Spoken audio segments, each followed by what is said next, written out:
Working at the forefront of the country's health research landscape is the Philippine Council for Health Research and Development of the Department of Science and Technology, or DOST-PCHRD. Established in 1982, the Council led several trailblazing initiatives in supporting health research and development to realize its vision of a better life for the Filipino. Tapping into the country's own resources since the 1980s, the Council started exploring the medicinal potential of herbal plants recommended by the Department of Health, or DOH. To extend its initiatives in the regions, the PCHRD established the first Regional Health Research and Development Consortium, or RHRDC, in Eastern Visayas in 1982. By 2012, all 17 regions in the country have their own RHRDCs. A decade later, the PCHRD already achieved notable accomplishments with milestones that include the commercialization of Lagundi and Sambong medicines into the Philippine market, the launch of Herdin databases online in 1991 for improved access to health research information, the introduction of the Regional Research Fund Initiative in 1995 to encourage budding researchers in the region, and the beginning of the Newborn Screening Project in 1996, which led to the enactment of the Newborn Screening Act of 2004. Stepping into the new millennium, the DOST through the PCHRD formed a partnership with the DOH in 2003 to initiate the implementation of the Philippine National Health Research System, or PNHRS.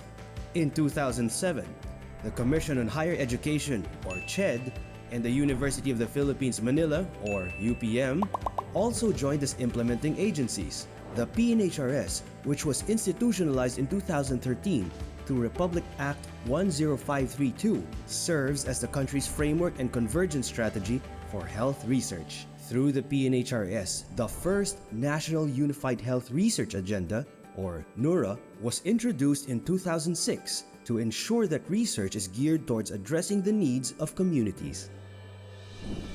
With support of the DOST, the scope of the PCHRD programs and services has significantly expanded, from providing research grants that aim to address the country's most pressing health problems across its priority research areas, supporting the establishment of R&D facilities in the country, leading initiatives against emerging health threats, nurturing the potential of the country's own pool of human resources through the provision of grants, scholarship, and fellowship programs, as well as creating a mechanism to recognize outstanding contributions in the field, and contributing to the passage of landmark legislations in health.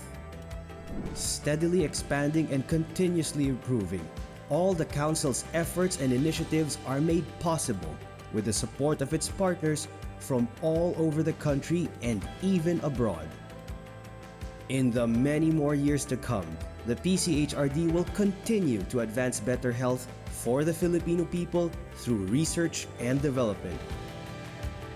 With PCHRD, your health is at the heart of research.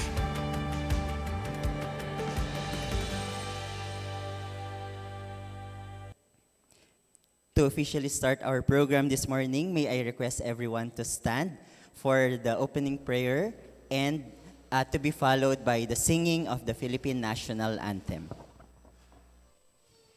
بسم الله الرحمن الرحيم الحمد لله رب العالمين الرحمن الرحيم مالك يوم الدين إياك نعبد وإياك نستعين اهدنا الصراط المستقيم صراط الذين أنعمت عليهم غير المغضوب عليهم ولا الضالين.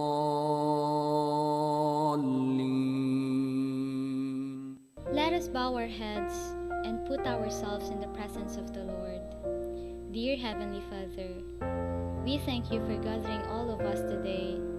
May you bestow your guidance and blessings so that we can enjoy and appreciate its significance in our lives. Bless everyone who are present here today, that each one of us may be able to share our knowledge, understanding, and wisdom for your glory and honor. May the various activities related to this event be a success through your intervention. We all ask of this in the mighty name of Jesus. Amen.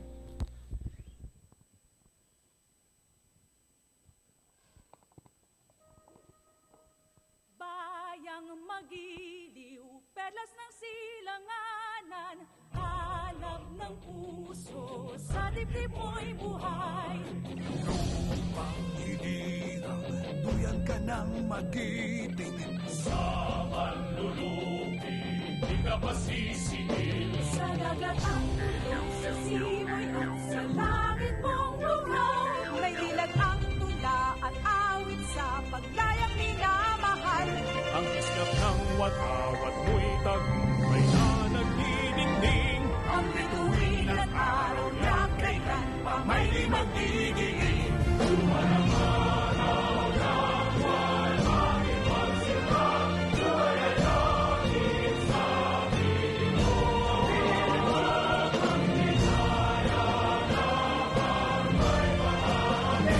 Mamatay ng dahil sa'yo. You may now be seated.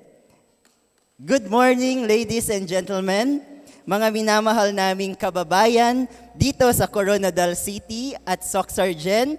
Maayong aga. Kumusta po kayong lahat? I hope you're enjoying our 19th PNHRS Week celebration and also Coronadal City. No po? Are you enjoying PNHRS so far? Alright, ayan. And I know we are all excited for all the activities that we will be having for the week. And we would also like to greet our virtual participants who are joining us via Facebook Live. Ayan, so good morning po and thank you so much for joining us even virtually. No po? And I know many of our Facebook Live audience are excited to support their colleagues na po from the regions who will be competing for our event this morning.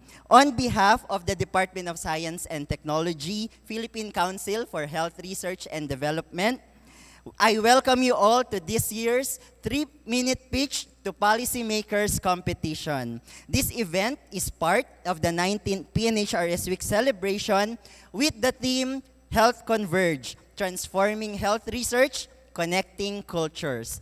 Today's event is live, as I have mentioned, and can be accessed through our official DOSC PCHRD Facebook page. I'm JC Malabad, an assistant scientist at DOSC PCHRD, and I'm happy to moderate today's event.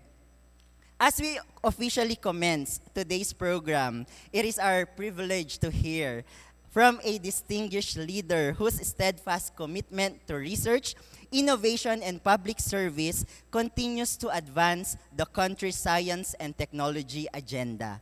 To deliver the opening remarks, we are honored to welcome our very own Undersecretary for Research and Development at DOST and also the officer in charge of the Office of Executive Director at DOST PCHRD. To give us the opening remarks, let's all welcome Dr. Leia J. Bendia.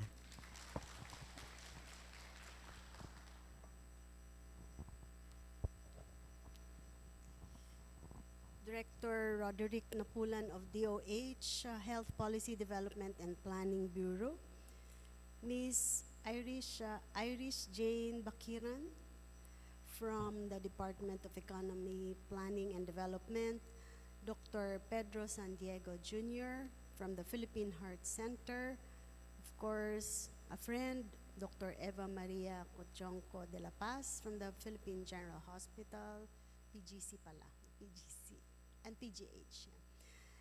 Dr. Maria Esmeralda Silva Javier from the UP Manila College of Public Health.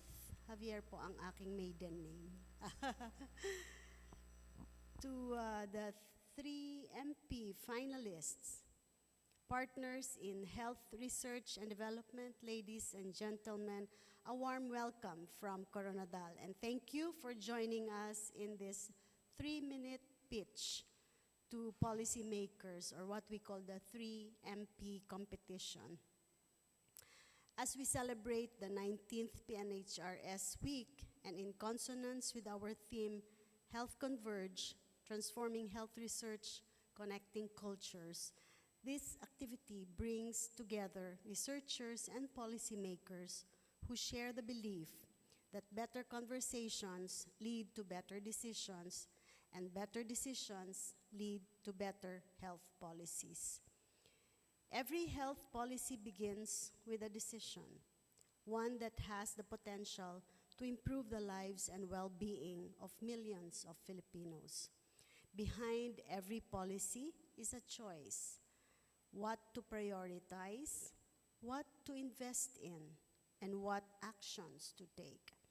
The quality of those decisions depends on how effectively evidence is communicated. Across the country, many health researchers devote their time to understanding diseases, evaluating interventions, and developing solutions.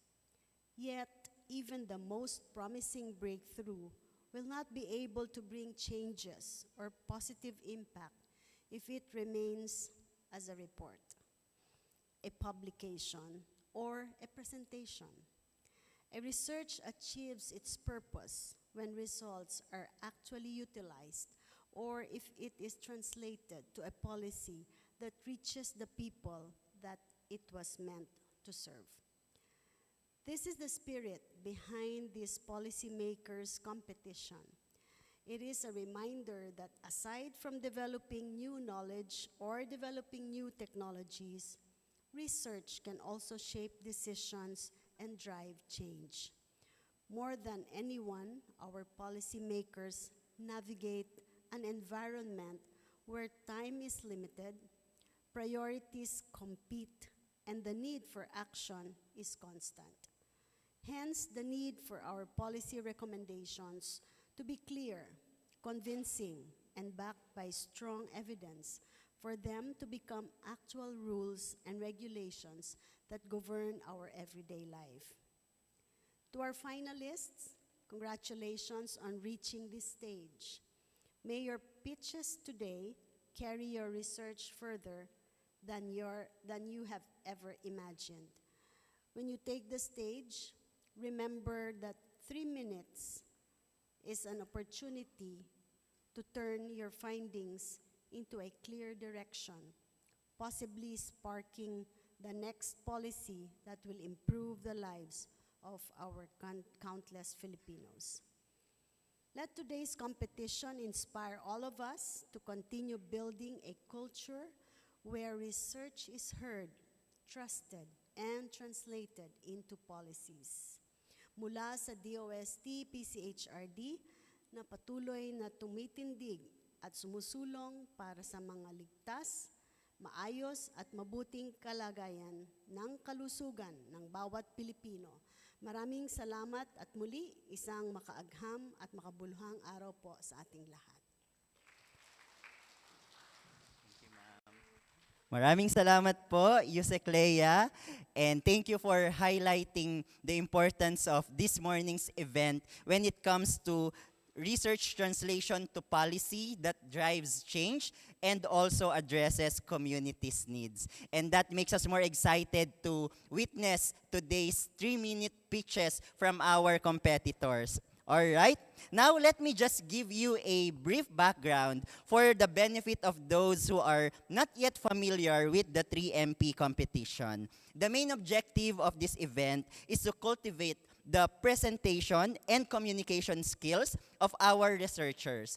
DOSC-PCHRD recognizes that research with policy-relevant findings should be communicated to key policymakers and stakeholders to guide their decision-making. How did we select the competitors for this competition this year? Well, we requested each regional health research and development consortium to nominate researchers whose PCHRD or consortium-funded health research project has policy implications. The nominees' research abstracts underwent preliminary screening to assess health policy implications. And in this regard, we would like to appreciate and acknowledge our DOST Balik scientists, Dr. Rosalia Simen, Dr. Cristina Melissa Cruz, Dr. Loela Ciarot Ongo, and Dr. Rachel Uson Lopez for sharing their expertise with us during the preliminary screening at the nominees' research abstracts. As such, we are happy to announce that out of all those who submitted from the regions, 9 competitors or participants passed the screening and will deliver their pitches today. So let's give them a round of applause. And that applause also goes to our DOST Balik scientists who screened and evaluated the entries from the regions. The competitors should present their research with a one-slide presentation for a non-specialist audience that lasts no more than 3 minutes. All right? Now, moving forward, it is my honor to introduce our distinguished panel of judges. And I'm happy to be not part of this panel because they have a very hard and difficult task this morning. All right, let's begin with the chair of our panel of judges. He is actually the chair of the PNHRS Research Utilization Committee and officer in charge, division chief of the Health Research Division of the Department of Health's Health Policy Development and Planning Bureau. He's a physician and a public health expert who has served in rural communities through the Doctors to the Barrios program and has dedicated his career to advancing health policy, research, and evidence-informed decision-making. Ladies and gentlemen, let's give a big round of applause to our chair of the panel of judges, Dr. Jethry Cruz. Sir, can you occupy, please, your seat here in front? All right. Our next judge is a distinguished physician scientist, a professor of pediatrics and genetics at the University of the Philippines, Manila, and she's currently heading the Center for Precision Health and Medicine at the UP Philippine General Hospital. She used to be the executive director of the University of the Philippines, Manila National Institutes of Health. I think right now you already know her. widely recognized for her pioneering contributions to genetics, genomics, and precision medicine. She has been instrumental in advancing health research and innovation in the Philippines. Ladies and gentlemen, let's all welcome Dr. Eva Maria Cotionco de la Paz. Ma'am, please occupy your seat here in front po. All right, joining our distinguished panel of judges is a respected public health expert.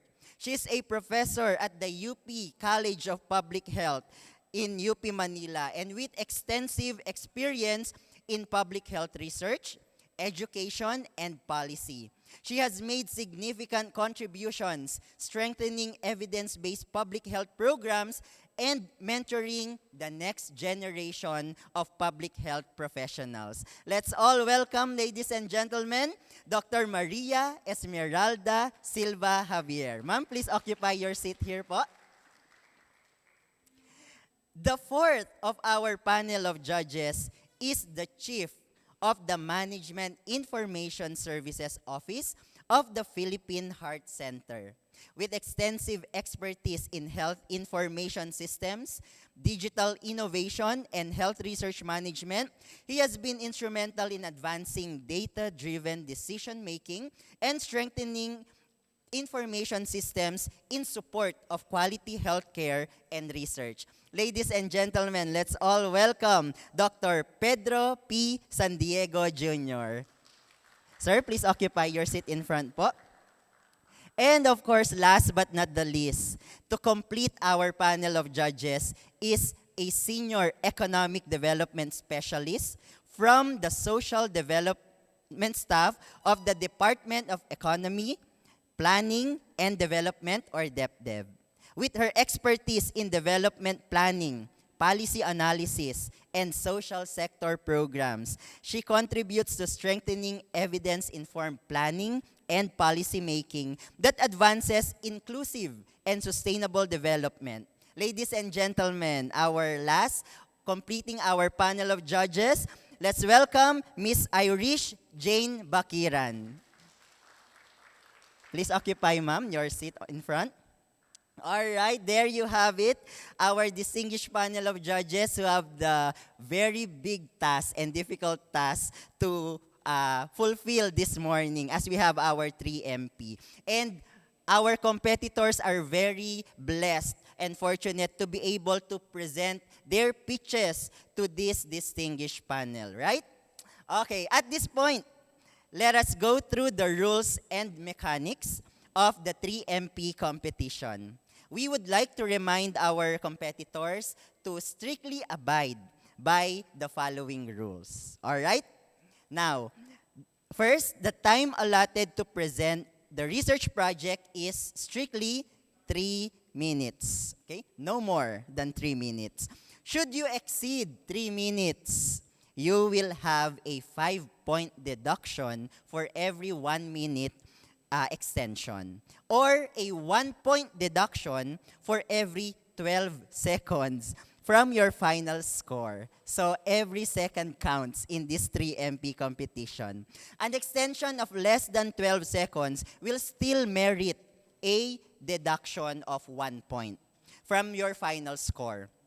And our PCHRD team will compute these deductions later at the end of the presentation. Let me also add that after each presentation, we will have a short Q&A where our panel of judges will have an opportunity to ask up to 2 questions. Ayan. So 2 questions lang po to our panel of judges. All right? And may I kindly request our judges to please raise your hand if you want to ask a question to our competitor later po, no? As we open the Q&A for after their presentation. Only a single and static PowerPoint slide is permitted. Slide transitions, animations, or movements of any description are not allowed. The slide is to be presented at the start of the pitch. Okay?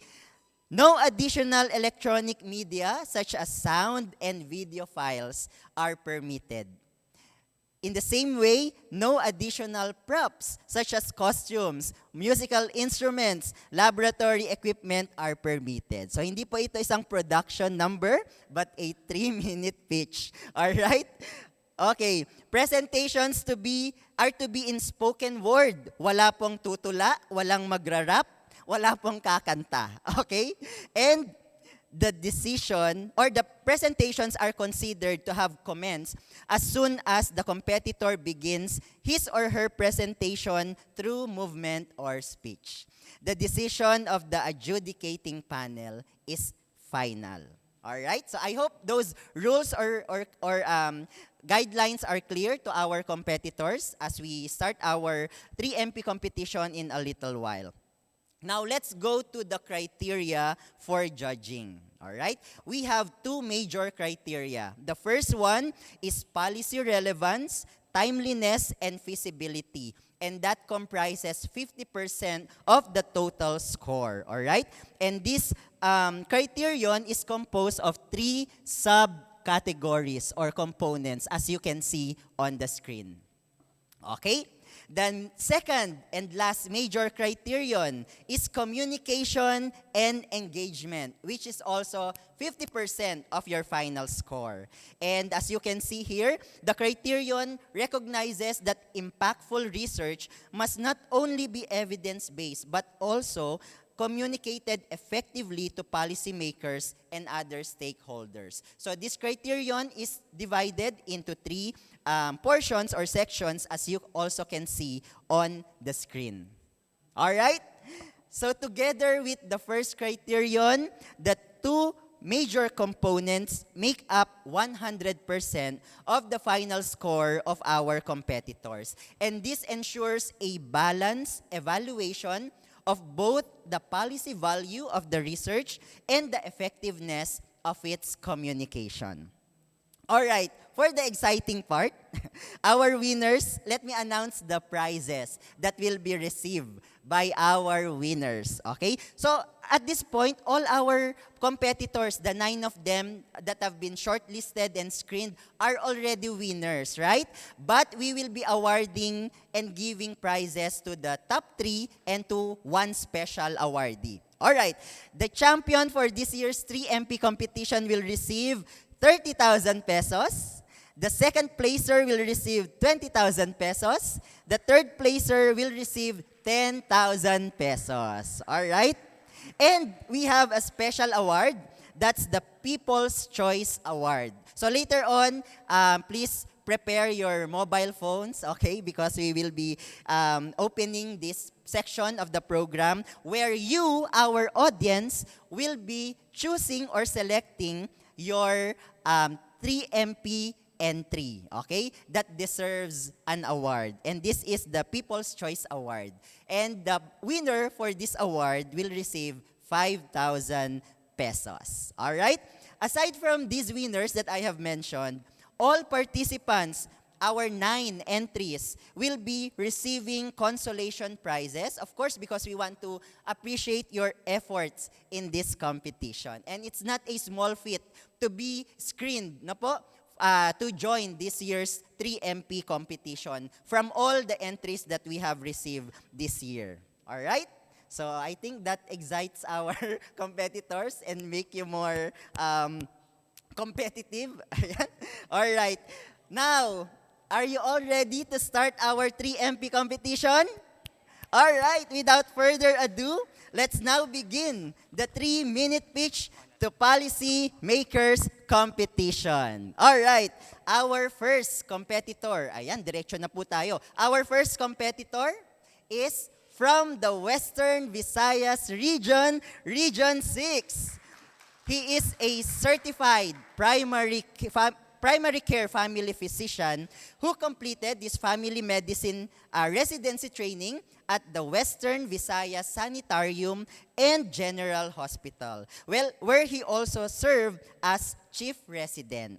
Currently, he's a medical specialist with the local government of Palawan.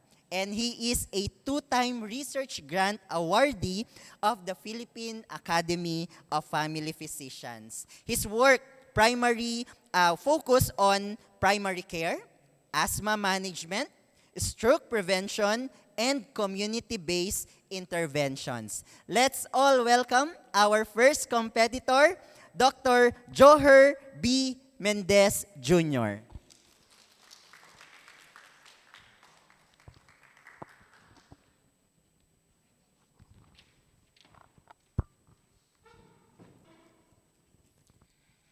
It was 3 a.m. in the emergency room. A 13-year-old boy, Jose, from Santa Barbara, Iloilo, was rushed in, gasping for air. His chest was struggling with every breath. And beside him, his mother was pleading, "Dok, tulungan niyo po siya. Hindi po siya makahinga." And in that very moment, nothing else matters except helping him breathe. Mabuhay. I am Dr. Joher Bolante Mendez Jr., a family physician, a researcher, and an asthma advocate. And for many Filipino children like Jose, this is not just a one-time event. This is their reality. Asthma remains one of the most common chronic conditions affecting children worldwide. But what we often fail to see is how deeply it affects their lives. You see, it's not just about wheezing. It's missed classes, sleepless nights, and childhoods limited by fear of the next attack. And yet, many are still managed using short-term relief, treatments that only ease the symptom but do not treat the disease. So they return again and again to the emergency room. The following days, I saw Jose once more, but this time, it was in the outpatient department. And it got me thinking, did we really help Jose, or we just delayed the next attack? That question led us to study children in our own community. Among 132 children with asthma, we compared two approaches to care, and what we found was clear. Among children managed with Genotrac 1 using inhaled corticosteroid formoterol, children were not just better controlled, they lived better lives. They could run, sleep through the night, attend classes, and simply be children again. This is more than just a clinical difference. It means fewer ER visits, less fear for families, and a system that shifts from crisis to prevention. And thus, I see Jose not as a case, but as a future. Today, I come before our policymakers and leaders in health, standardize Genotrac 1 in primary care, ensure access, affordability, and availability of ICS formoterol, and measure what truly matters, quality of life. And maybe one of these days, no child has to fight for every breath when we can help them breathe beyond the inhaler. Thank you. Maraming salamat, Dr. Mendez. Please remain on stage. All right. I now open the floor for questions from our panel of judges. Dr. San Diego, please.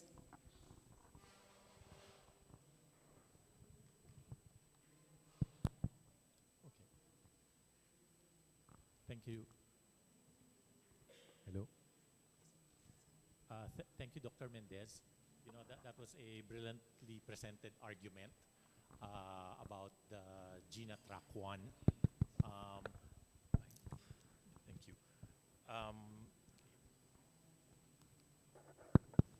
Yes, I think so. Thank you. So how does your framework reconcile, because Genotrac 1 is SABA based, and the one you're pushing for is what's this? ICS for Moterol. Yes, Doc. So how would you reconcile that? It seems to be different. You're pushing for Genotrac 1, but Genotrac 1 is SABA based. The recent 2025 and 2026 GINA guidelines, doctor, emphasize that the treatment options for patients with asthma is categorized into two. We have our Genotrac 1 and Genotrac 2. For each track, there are different steps for steps 1, 2, 3, 4, and 5. Specifically, for the Genotrac 1, it highlights the use of inhaled corticosteroid formoterol as either for steps 1 and 2 as an anti-inflammatory rescue, and for steps 3 down the line, it is used as a MART, a maintenance and reliever therapy. So basically, before it was emphasized in the previous and older guidelines that Genotrac 1 could utilize SABA, but the most latest updates, doctor, tells us that it is the use of our ICS formoterol that is emphasized. So primarily, we are trying to emphasize the need for our primary care physicians, especially working in the grassroots, as much as possible to adhere to prescribing these medications, especially among patients that are identified to be candidates for treatment, so that we can minimize hospitalization and future exacerbations. Yes, Follow-up question. one follow-up question. How would you do that? Because the PhilHealth outpatient package is SABA. For the current PhilHealth coverage, doctor, we have the YAKA program. The YAKA program covers 21 medications, and unfortunately, and sad to say, the use of ICS formoterol is not included. But in the broader Gamot YAKA comprehensive program, which includes 75 medications, it was stated that the use of ICS formoterol can be given to children greater than or equal to 12 years old. However, for children less than 12 years old, they could use a different type of inhaled corticosteroid combination with a bronchodilator. So there is a formulary or therapeutic gap when we try to align the treatment to better manage asthma with what we see in the books and in what we are actually doing in the community. And I hope that by the presence of that gap, we could bridge it and better communicate that is written on the clinical practice guidelines can eventually change a life, especially of a kid with asthma, if we try to prescribe them and we try to make the availability of these medications in the pharmacy, especially in the barangay health centers. All right. Thank Thank you. you so much, One sir. question more from our panel of judges, Dr. Eva. Thank you. Thank you for your presentation, Dr. Mendez. Thank you, Doc. In just two perhaps, a couple of sentences only, what will you tell your target stakeholder, in particular the Department of Health, about the result of your study, so to convince them to change guidelines? Thank you so much, Doctor. The Philippines has the highest mortality when it comes to asthma. It's 2.5 per 100,000 population. I hope we change and close the gap by adhering to our clinical practice guidelines and helping a Mang Juan, a Juan de la Cruz, better achieve control with asthma by putting into what is written to the prescription and making sure that this prescription is available and is accessed by the people in the grassroots. By that, children with asthma can live better, breathe freely, and become better future Filipinos. All right. Thank you, ma'am. Okay, last question po from I our just- panel of judges. So thank you for your pitch, no. I just have one question. That because for me that was not very clear. So what do you want to happen with your pitch? Do you want a change in the guideline in the clinic in the CPGs, or do you want that people adhere to the CPG, or that it is implemented better in the hospitals? So choose one among the three. You don't need to explain. Yes, Doc. You just choose one. I believe that if we adopt to the CPG, we answer both the problems. We solve the problem in the community, and we solve the gap between primary care physicians. So and changing the prescrip- CPG. Adopting the current the CPG. Doc. current CPG. Yes, Doc. Because it's not being implemented. Yes, Doctor. Okay. It is not better Okay, implemented. sige. Thank you. Thank you, Doctor. All right. Thank you very much to our panel of judges. And thank you very much, Dr. Mendez. What a great start for our 3MP competition today. All right. Let's proceed to our next competitor. He is from the Cordillera Administrative Region and a nurse at Baguio General Hospital and Medical Center. She holds a master's degree in nursing with specialization in psychiatric and mental health nursing.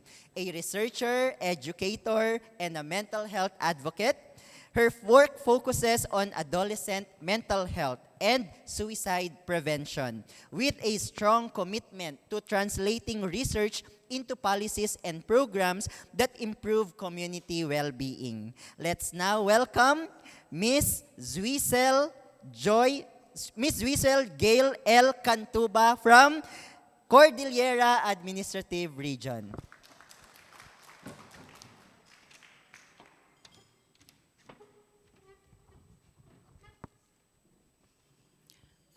She always smiled.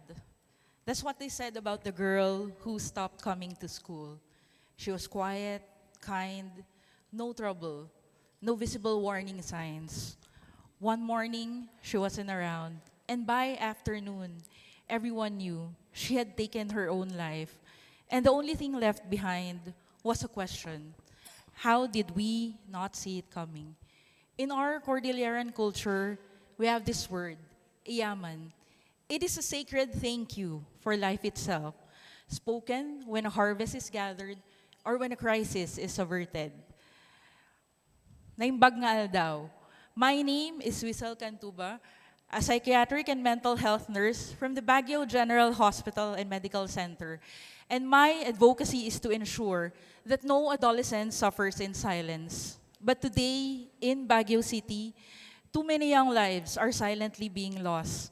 This is a public health emergency. Through our study on adolescent suicide, we found that 32.39% are at high risk for suicide.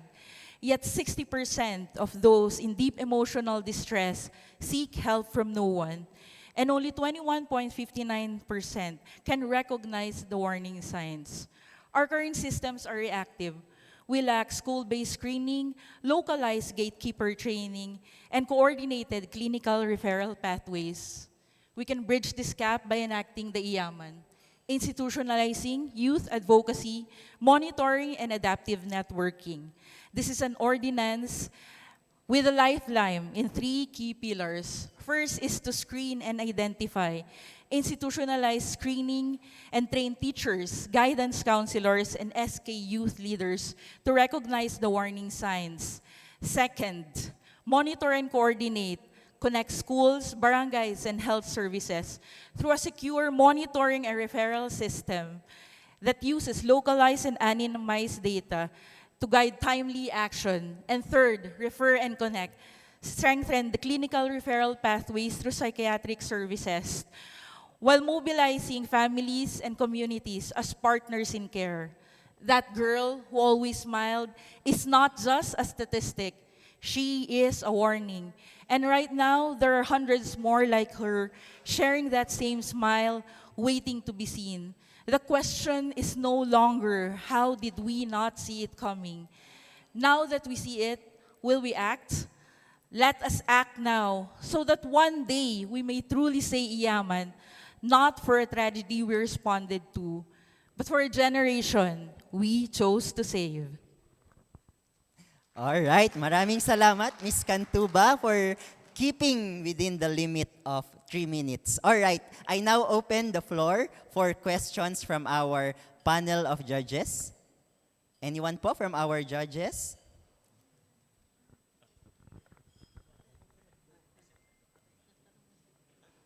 Okay, Dr. Cruz, please. Hello. Am I heard? Hi, great. Good morning and congratulations on your presentation. This is a great intervention towards prevention, which you have focused and clearly communicated.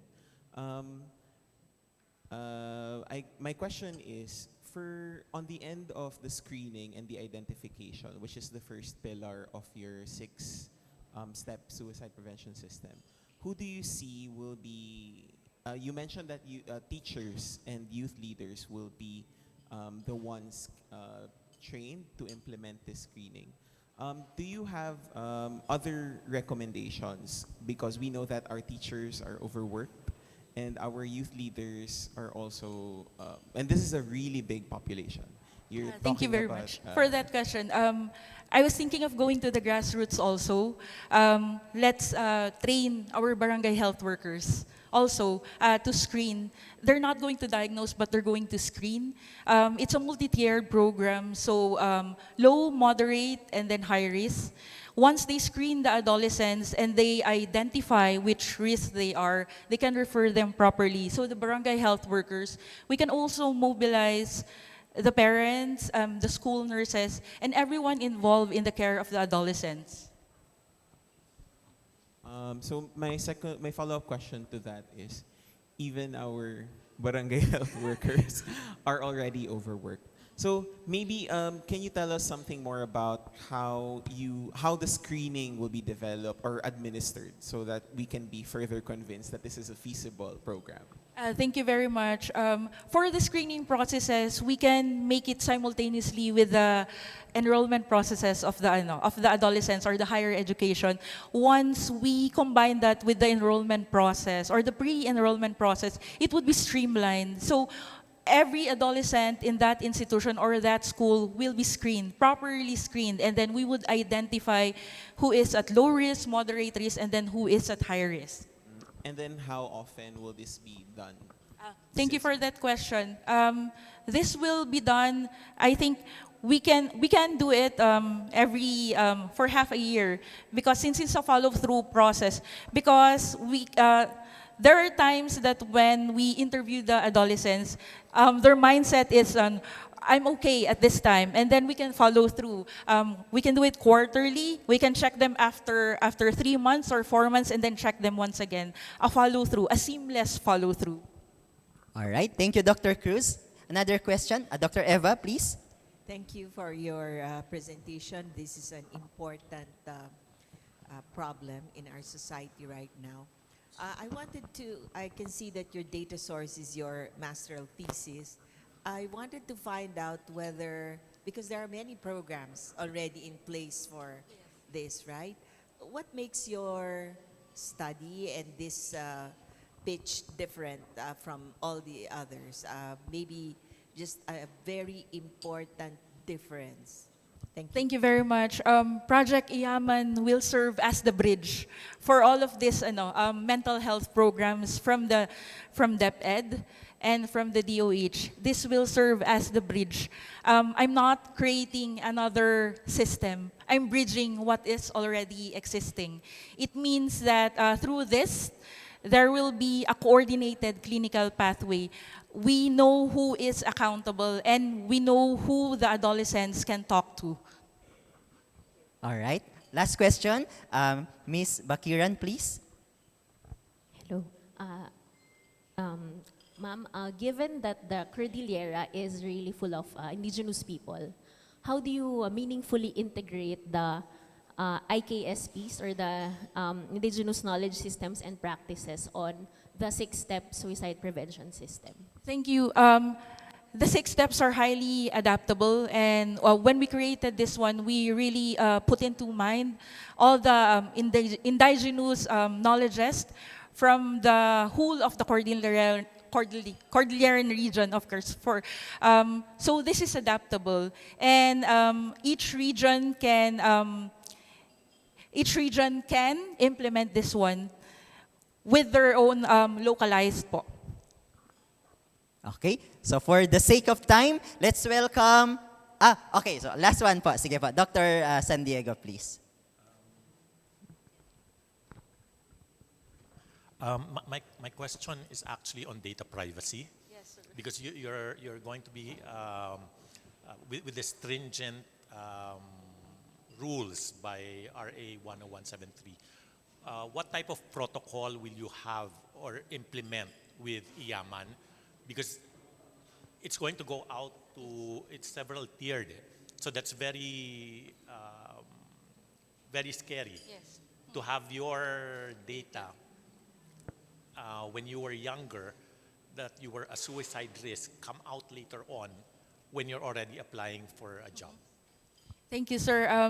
The data privacy is embedded in the program. So consent, assent, and all your data will only be utilized by those in the referral system, and not to be used by any other personnel po. Okay? Okay. Sige. Okay, short question po for the sake of time. You don't need to explain. Just yes or no can suffice. So you are pushing for an ordinance, correct?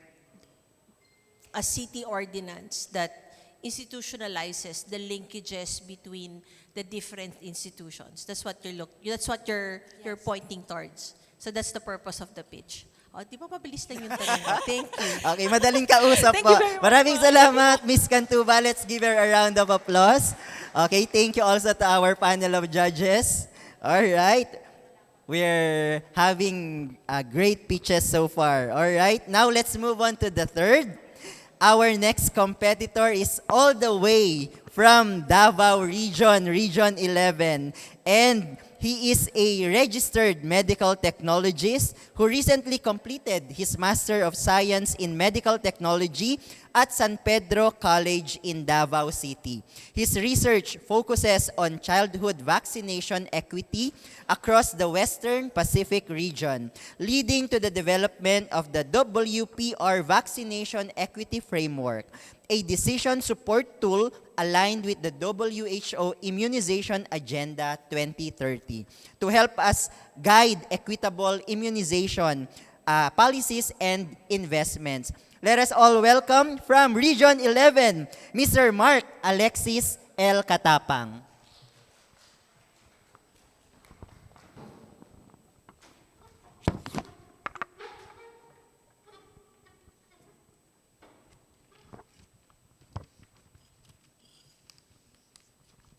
In June of 2019, in Lanao del Sur, A 3-year-old girl named Junaisa stood up and fell. She was paralyzed ever since. Junaisa became the first patient or the first Filipino to become infected with polio since 2000s when we eliminated polio 18 years ago. She wasn't completely unvaccinated, but she received only 1 dose of the vaccine when she needed 4. Good morning. I am Mark Alexis Lim Katapang, a medical technologist from the San Pedro College of Davao City. Junaisa's story is not an isolated one. It reflects a deeper inequity in our healthcare system. WHO and UNICEF data estimates that that the Philippines reaches 89% of Filipino children with the core vaccines, while our neighbor, Brunei, reaches 99%.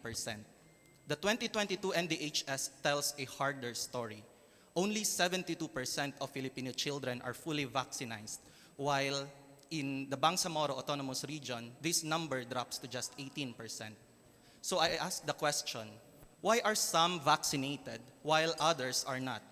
Why are some protected while others are left behind? To answer this question, I performed an internationally registered systematic review and meta-analysis, pulling 29 studies across 15 countries in the Western Pacific region. These studies examined 12 determinants, and one finding stood above all.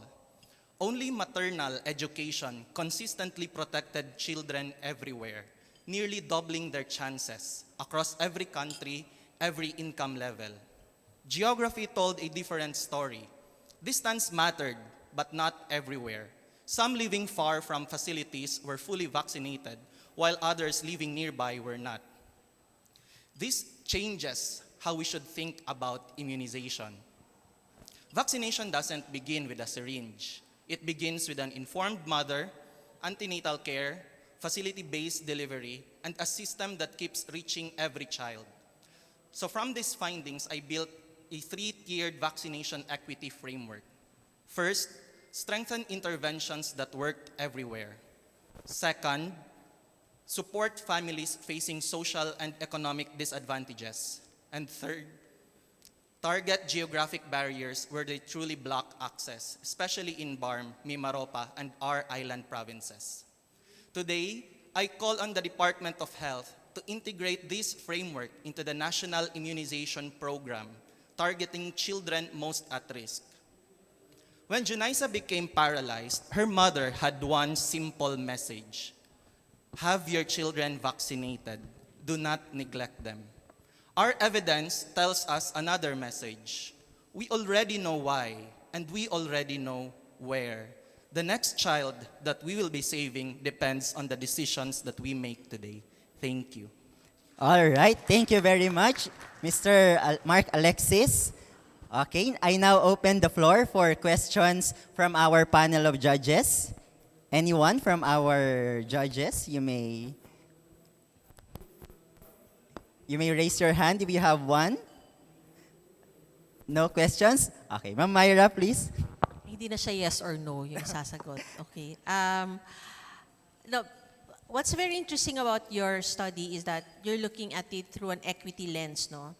When you're looking at maternal education, especially urban and rural residents, yung geographic distance to facilities. Now, the challenge always with studies like this is that it is in a context of a very rich and matured field. No? Ang dami ng study na ginawa on this.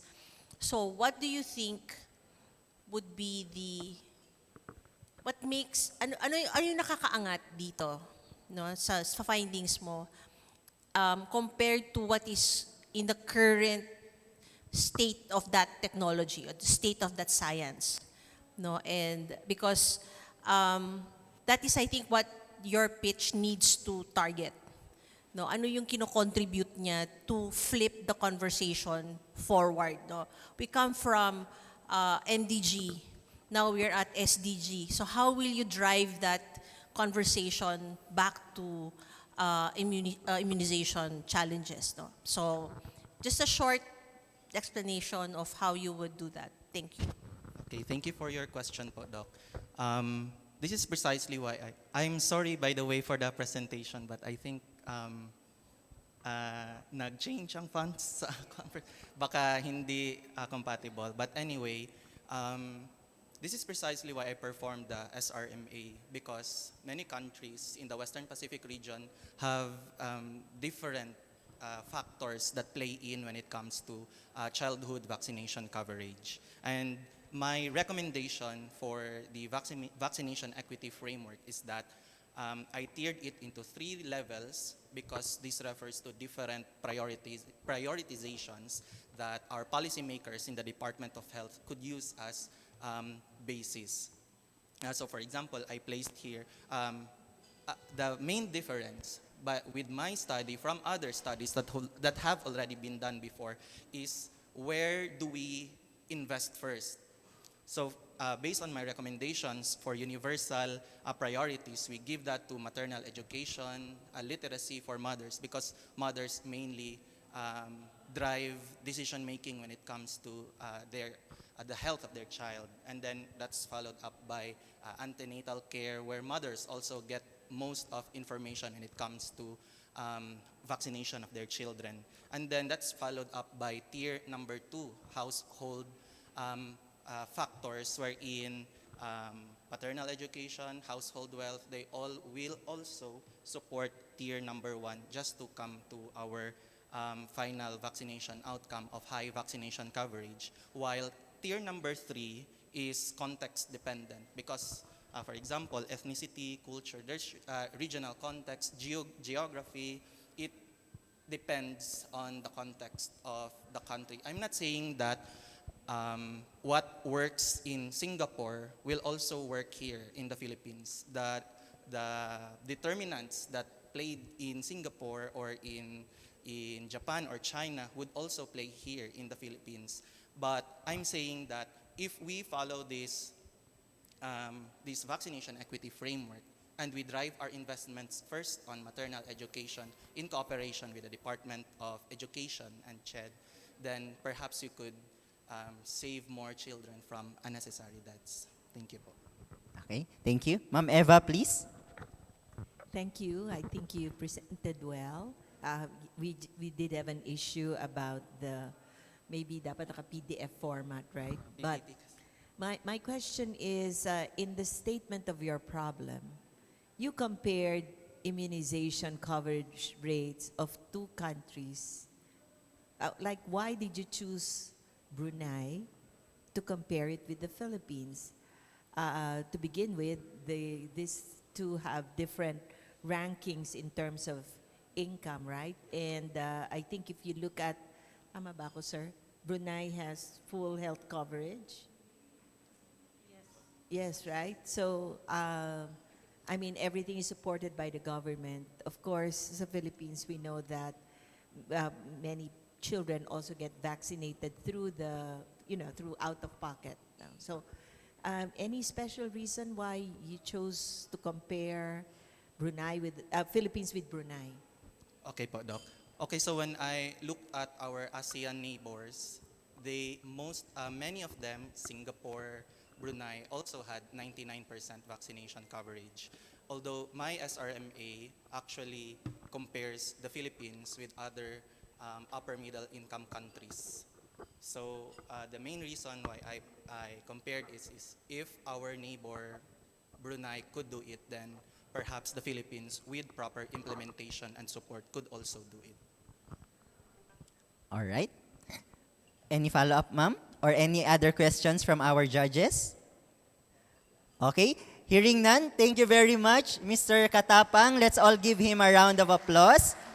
Maraming salamat. Daghang salamat. Ayan. Now, from Davao, let's go to Central Luzon, Region 3. Our 4th competitor is a diplomate of the Philippine Pediatric Society who completed her pediatric residency at Jose B. Lingad Memorial General Hospital.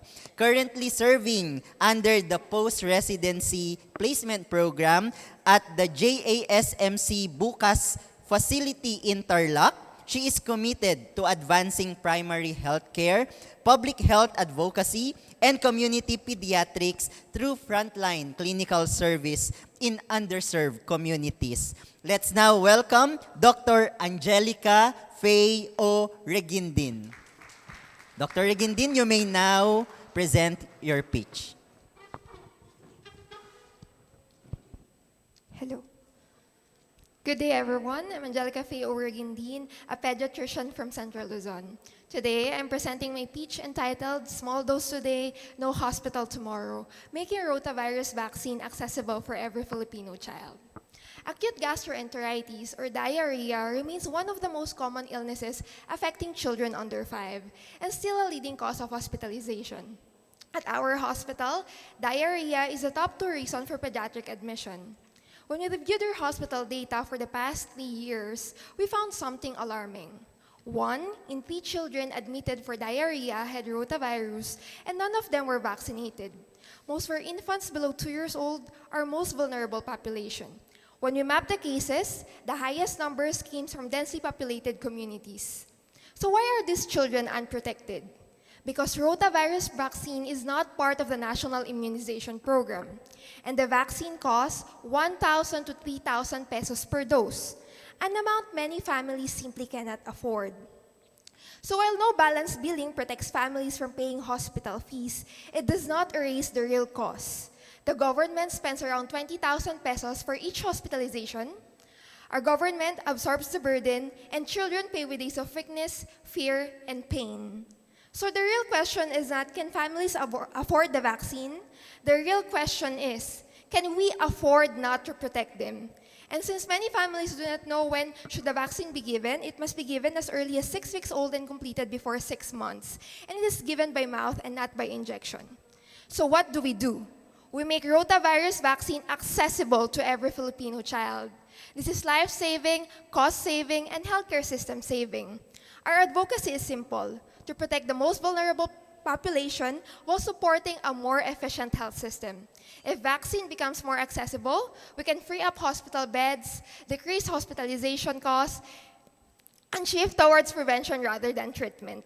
So today, we call on our barangay health workers to strengthen parent education, to local government units to fund free rotavirus vaccine included in local ordinances, to Department of Health to consider supporting a wider vaccine access for every Filipino children.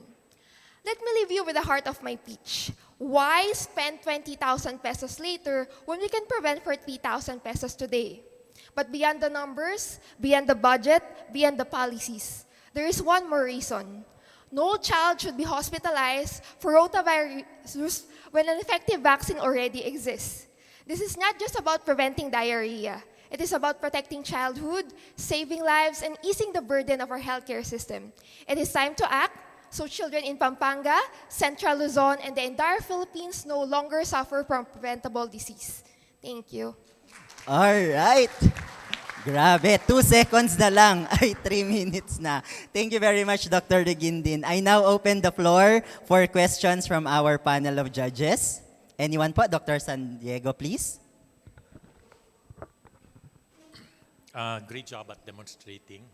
That was a great job in demonstrating the cost-saving effects. But I don't think it's only 3,000. The rotavirus vaccine is highly temperature sensitive. Yes. So my question would be, what type of infrastructural improvements are you proposing to prevent that degradation during the last mile or hard-to-reach areas? Thank you for that question po, Doc. For that po, Doc, it's part of our budgeting already since we want, in Pampanga po kasi mostly are ATAS. So they are ones of the population we want to reach po. So with that po, we're asking, part of our budget is kahit po yung cooler lang with proper temperature po, that we can store po the vaccines for that po, Doc. So as well po, Doc, we also noticed that some of the ATES communities already have a small health center. So with that po, we want to provide refrigerator, even a small refrigerator, so that we can store the vaccines po for them po, Doc. Because the travel time, especially for those po na bababa pa from the bundok po, no? So, with that po, we're considering even a small ref for each of the health center po, Doc. Okay, thank you po. Any more questions from our judges? Ma'am Myra, please. The same question. Ano yung target nung, kasi clear yung pitch mo, but it needs to be, ano yung specific point niya? Is it getting the ordinance? Or is it that it's included in the standard immunization packages of DOH?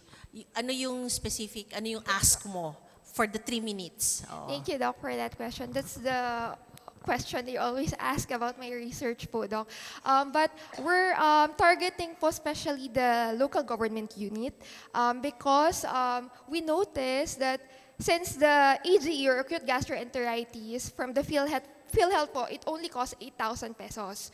So the remaining 12,000 they're getting from the guarantee letter to the politicians. So we noticed po that the government issues guarantee letters for us. So rather than giving guarantee letters of 12,000 pesos, why not look on the prevention part of that? Why not give vaccine for this patient? Siguro po 3,000 to 5,000, we can allot for each patient rather than the 20,000 pesos or that 12,000 pesos na guarantee letter, which is also coming from our taxes and from the packets of our government officials po. So that's the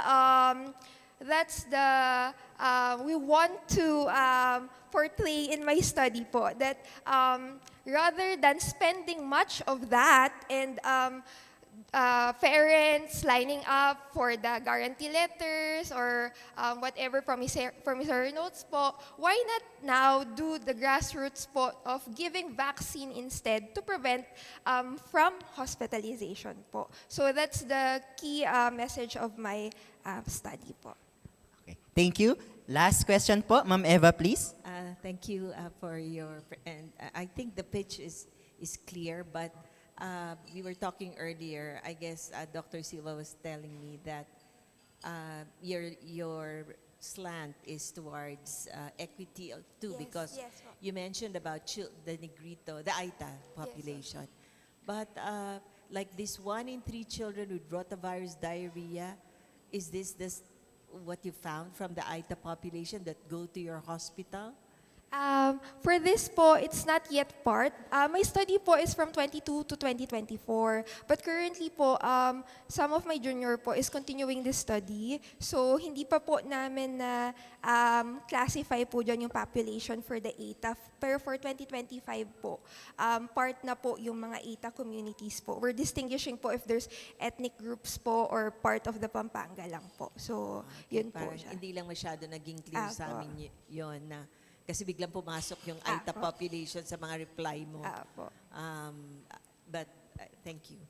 Thank you po. All right. Maraming salamat, Dr. Regindin, for a good pitch. Okay po. Ayan. Okay, and thank you to our panel of judges also. All right. From Central Luzon, let's move on to Northern Mindanao, Region 10. Because our next competitor is coming from that region. Our competitor who will be presenting his speech is a licensed veterinarian and assistant professor at the College of Veterinary Medicine, Central Mindanao University. His research focuses on zoonotic diseases, particularly bovine tuberculosis, and advances the One Health approach by bridging animal and human health to inform public health. Let's all welcome from Northern Mindanao, Dr. Philip John S. Sahol. Dr. Sahol, you may now present your pitch. Good morning. I'm Dr. Philip John Sahol, a veterinarian and a faculty member from Central Mindanao University. Today, I will be presenting the results of my study entitled From Abattoir to Table, Policy Action on Bovine Tuberculosis. Tuberculosis remains to be one of the Philippines' greatest public challenges. However, one source of infection remains unnoticed. That is cattle tuberculosis, a zoonotic disease that is caused by Mycobacterium bovis, which can spread from cattle to humans. Despite this risk, the Philippines still lacks a national cattle TB eradication program. To illustrate this gap, we examined 275 slaughtered cattle from Bukidnon, one of the country's top cattle producing provinces. Nearly half, or 126 animals, tested positive for bovine tuberculosis. Long lesions on post-mortem examination support this finding. These infections occur across ages, sexes, and body condition scores, which signifies that the disease may be spreading undetected. While these findings come from only one province, they actually signify a pressing concern. If we are not actively detecting bovine TB, we may be underestimating its impact both on animal and human health. Our policy recommendation is straightforward: to integrate cattle and human TB control through the One Health approach. We call on our national agencies to the following. First is to establish a national cattle TB eradication program with DA-BAI in collaboration with the Department of Health to align with the DOST, HNRDA, and NURA priorities. Second is to strengthen slaughterhouse surveillance nationwide via investing in rapid and reliable diagnostics, standardized post-mortem examinations, and active disease reporting. Third is to protect slaughterhouse workers and other high-risk groups through occupational health measures and appropriate personal protective equipment. And lastly, to foster collaboration between veterinarians, physicians, researchers, local government units, and farming communities to improve surveillance, reporting, and public awareness. So to conclude, cattle TB is not just an animal disease. It is a One Health issue affecting food safety, livestock productivity, and public health. By acting now, we may better protect our communities while strengthening the country's TB control efforts. Together, let us move from abattoir to table with safer livestock, healthier people, and stronger national policies. Thank you. Thank you very much, Dr. Sahol, for keeping well with our time limit. Okay, now I open the floor for questions from our judges. Anyone po? Dr. Eva, please. Thank you, Philip. Parang medyo natakot na akong kumain ng steak or whatever, no? Anyway, just wondering because forgive us for our ignorance, but has a cattle TB eradication program ever been done before? And if yes, does it involve also like the anti-TB medications that we give to humans? Yes, Doc. For the first question po, there's the Philippines still lacks a national coordinated program. However, there have been existing policies, laws, and regulations, primarily by DA-BAI, in collaboration actually with the DOH, but that only classifies bovine TB as the list of important diseases. It does not actually specify how to control bovine TB, especially on the local governments. So we classify actually bovine TB as one of the more economically important diseases in animals. However, we do not really have laws to like promulgate surveillance of this disease. What did you say about it not, is it not being a low priority by the DOH? What was it? It's not necessarily first or second priority, but it's listed under locally important diseases in cattle, in animals. Opo. And for the second question po, yes, typically, medications for human tuberculosis are also applied to cattle tuberculosis. However, from an economic standpoint, what I'm saying is it's actually better to cull the cattle than to treat, because again, it's costly, and then considering also the lifespan of the cattle, which is then also up for slaughter for like after 2 or 3 years, medications are not that employed to cattle, and that then results to finding the test or like finding the disease only during post-mortem examinations after slaughter. So, ayun po. All right. Before I call on Ma'am Myra, Doc Philip, can I ask you to come here po para you can be closer to the camera? Ayan. Okay po. Ayan. Sige. Okay, Doc Myra, please. Yes, so thank you, Philip, for your presentation. The interesting yung sinabi mo that this is a locally important problem, no? Meaning it's important for Bukidnon and the region. I would assume it to be that way, no? But if you're pushing for a national program, medyo may disconnect siya, no? So why a national program when it's a locally important problem? Although I had emphasized actually that this is a locally important disease, when it comes to animals, the problem actually contributes to the bigger picture because imagine, just on the recent statistics released by the Philippine Statistics Authority on the cattle situation report, many of the regions are actually agricultural regions, and then some of these have higher cattle kind of populations, and we have been seeing this growth for the past few years, even during the pandemic. And if, say, for example, we are not testing for this disease, imagine in these high cattle producing provinces, the disease may spread. And then again, this is zoonotic. It may transmit them to humans, which then will lead to human TB cases. So on the national context, this may actually help us bridge the gap and to hopefully eradicate also even human tuberculosis nationwide. Yes, po. Okay, sige. So I just have a suggestion for you. Yes, po. When you make this pitch, I mean, I find this very fascinating.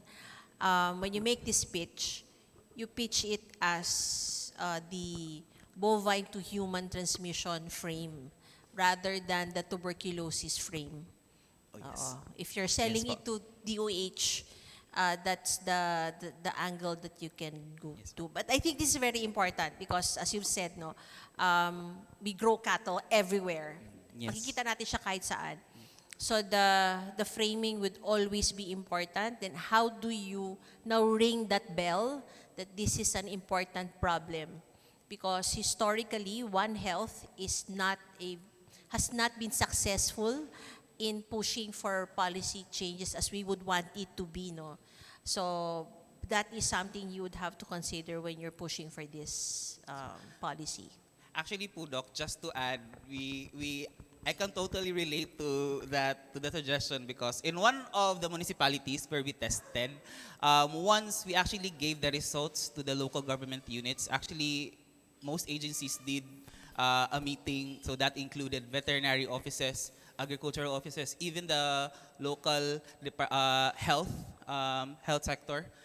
They did kind of a meeting, and then that meeting actually did translate it to become an ordinance to the city or the municipality. So this is actually phase 1 of the study. So we have been conducting this for like 3 years now. So, and we have been expanding to nearby provinces and even to nearby regions. So, yun po. All right. Thank you. you. And Dr. Cruz, please. Hi, congratulations on your presentation.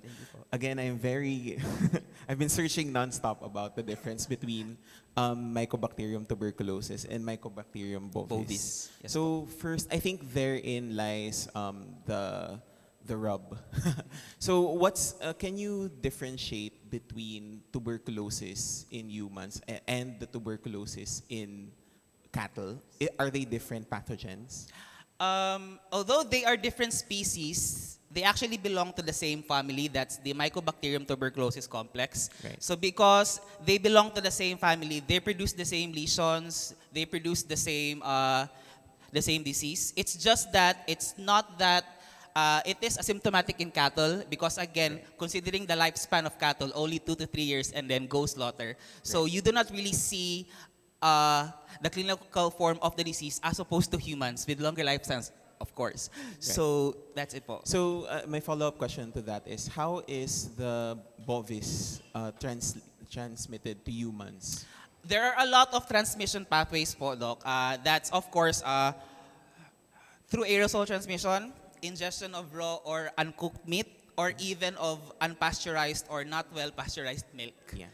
So that's why po, in one of the phases of our study here, we're actually expanding even to dairy farms. But then Right. again, it's quite hard because of we need to get permission from these commercial farms. Right. And then, are there any current policies within the DFA addressing this particular pathogen that is not new in agricultural products? The only recent regulation is actually on the classification of animal diseases. That's what I have mentioned earlier. However, as to the eradication efforts, it's not yet existing. So that is why one of our recommendations to the local government units where we did our studies that make an ordinance, because hopefully then the slaughterhouses would actually implement this, considering also that they're the ones exposed to So thank you for that answer. I will milk your expertise now because I think even the audience is interested. If we cook the meat or pasteurize the milk, does that eradicate the pathogen? Yes. Okay. So we will stay away from medium rare for quite a while, I think. So Proper food handling and preparation. So thank you for this information. I think this is very important. I think nonetheless, when we frame the disease, when we frame the problem, we still need to distinguish between the two different forms of tuberculosis, because we might be claiming some different prevalence and incidence issues, especially because we don't have the clear picture of the problem. But we do have some issues that, we do have some figures that are clear. Like this one shows almost half of the cattle are tested positive for bovine tuberculosis.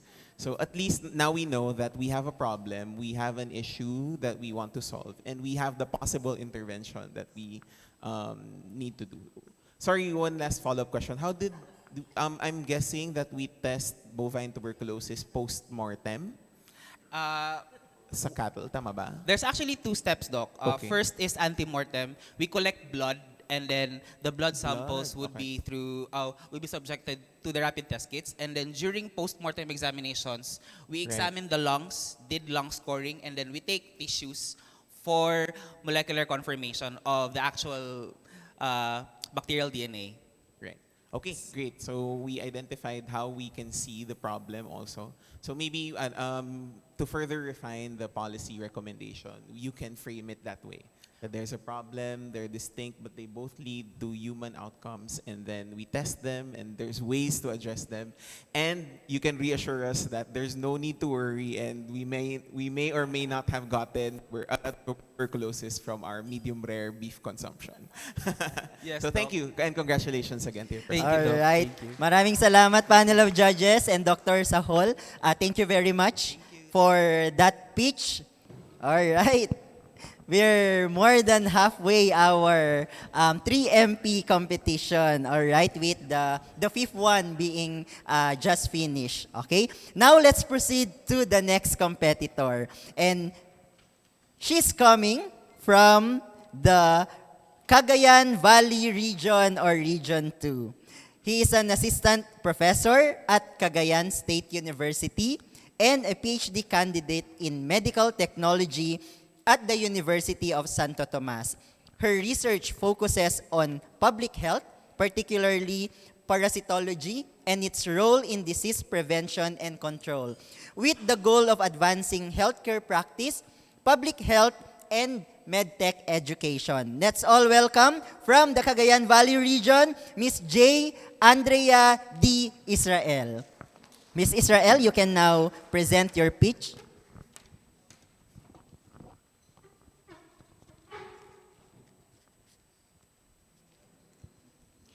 A disease affecting millions has found its foothold in Luzon.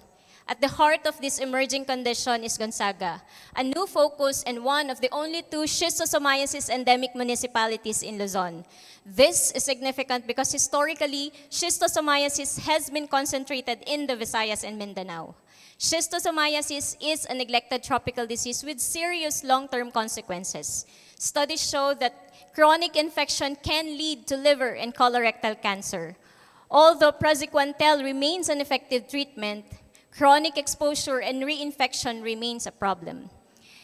In our study, we conducted extensive snail surveillance and collected over 15,000 oncomelania snails. We also used GIS to overlay 2023 human cases with known snail habitats. Our findings showed snail infection rates up to 22%. GIS analysis also revealed that human cases were distributed across endemic barangays rather than being clustered around snail habitats, a finding that tabulated data cannot detect alone. This unexpected pattern suggests the transmission may be influenced by other factors, including human movement, environmental exposure, or undetected animal surveillance. The findings also highlight important gaps in the current control efforts, particularly in the continued reliance on traditional diagnostic and monitoring approaches and the limited implementation to animal surveillance.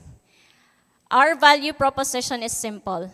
Institutionalized GIS mapping among endemic LGUs is starting with Gonzaga by building on existing surveillance system and leveraging academic partnerships. Project Maps offers a practical and a cost-effective way to strengthen disease control. Today, we call on the Department of Health, institutionalized GIS mapping, advance One Health integration, and invest in innovative surveillance tool. We call on the local government unit to integrate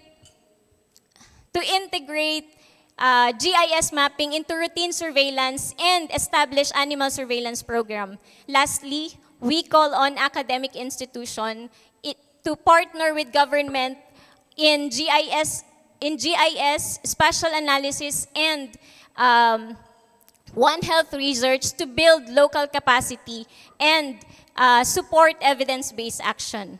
Together, we turn maps into action and action into schistosomiasis elimination. Maraming salamat po. Maraming salamat, Miss J. Andrea, okay, for that nice speech. I now open the floor to our judges for your questions. Dr. San Diego, please. Yes, congratulations on an outstanding pitch for the modernizing of snail surveillance. Thank you. My question would be, in your policy direction, who would hold the ultimate budget? Would it be more of like the provincial health office, or would it be more of the Department of Agriculture?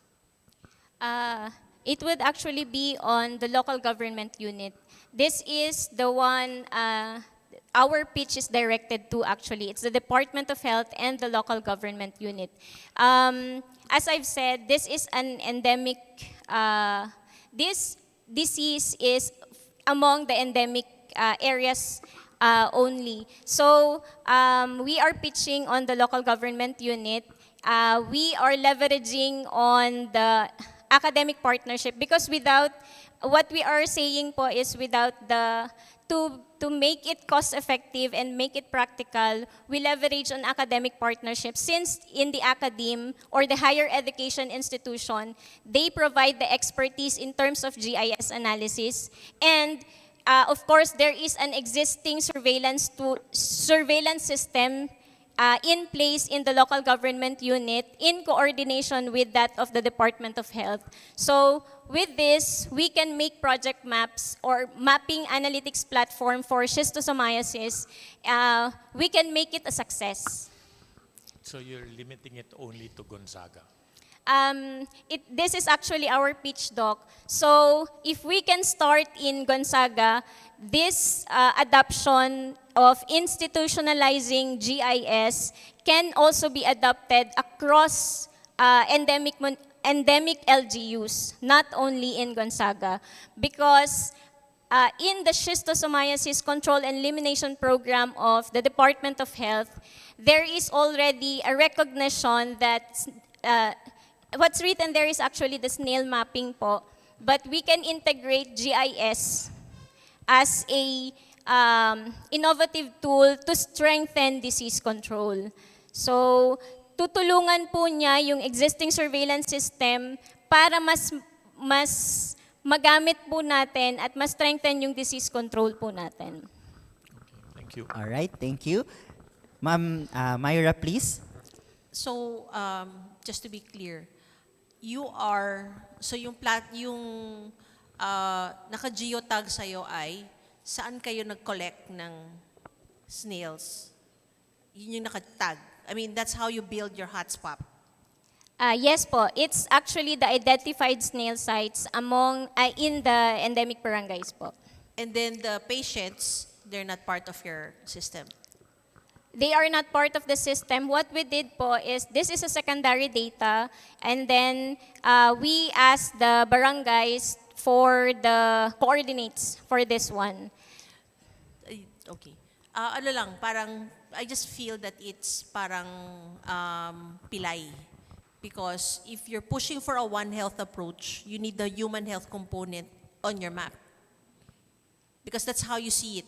You cannot see transmission and you cannot predict where it will go if you don't know where the people are going.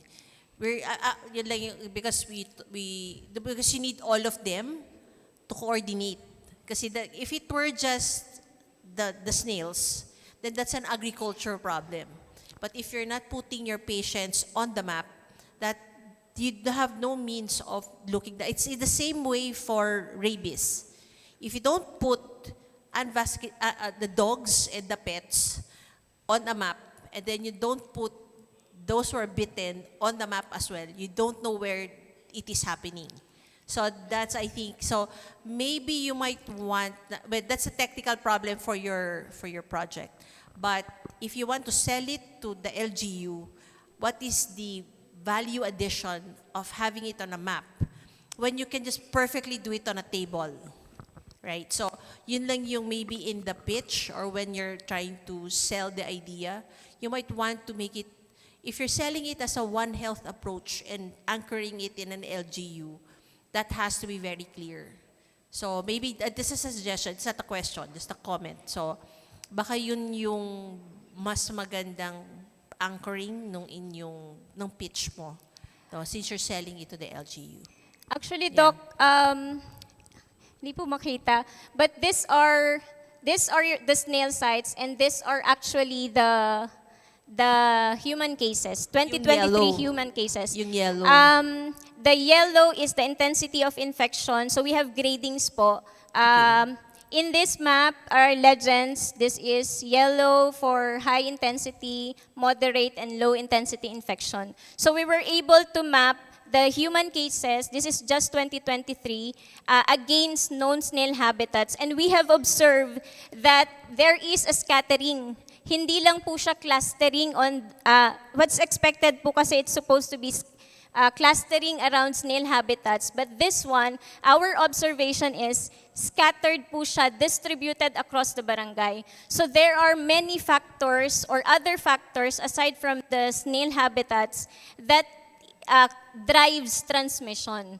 So other factors, of course, includes human mobility, animal reservoirs. These are undetected because there is limited implementation of animal surveillance. That is also one of our pitch, that if we could establish, the LGU could establish an animal surveillance program which we can integrate in the GIS. Ito po yung kagandahan ng GIS.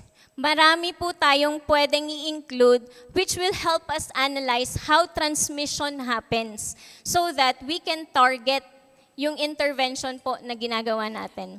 Yeah. So just siguro to further push that along, you might want to translate that because those are like two separate pieces of data that needs you to explain it para maintindihan yung relationship nung yellow at saka nung human. Di ba? Alam mo, parang lagi kang bit-bit nung presentation. So, you might want to translate that to a risk assessment framework. Because for an LGU, that is more important for them. The risk for it. So, there has to be like a leveling up of your data towards risk. So, I don't know what that looks like. You don't have to answer me now. Kasi hindi naman tayo technical panel, ano. So, you might want to position it that way. And because that is, you might want, because interventions at the policy level is always based on risk, and you should be able to predict it. So yun na yung maybe you might want to push that a little bit on that aspect as well. Yeah. Okay, thank you so much, Doc. If I may po. Thank you so much, Doc. That is duly noted. We are actually pushing towards presentation in our RHRDC.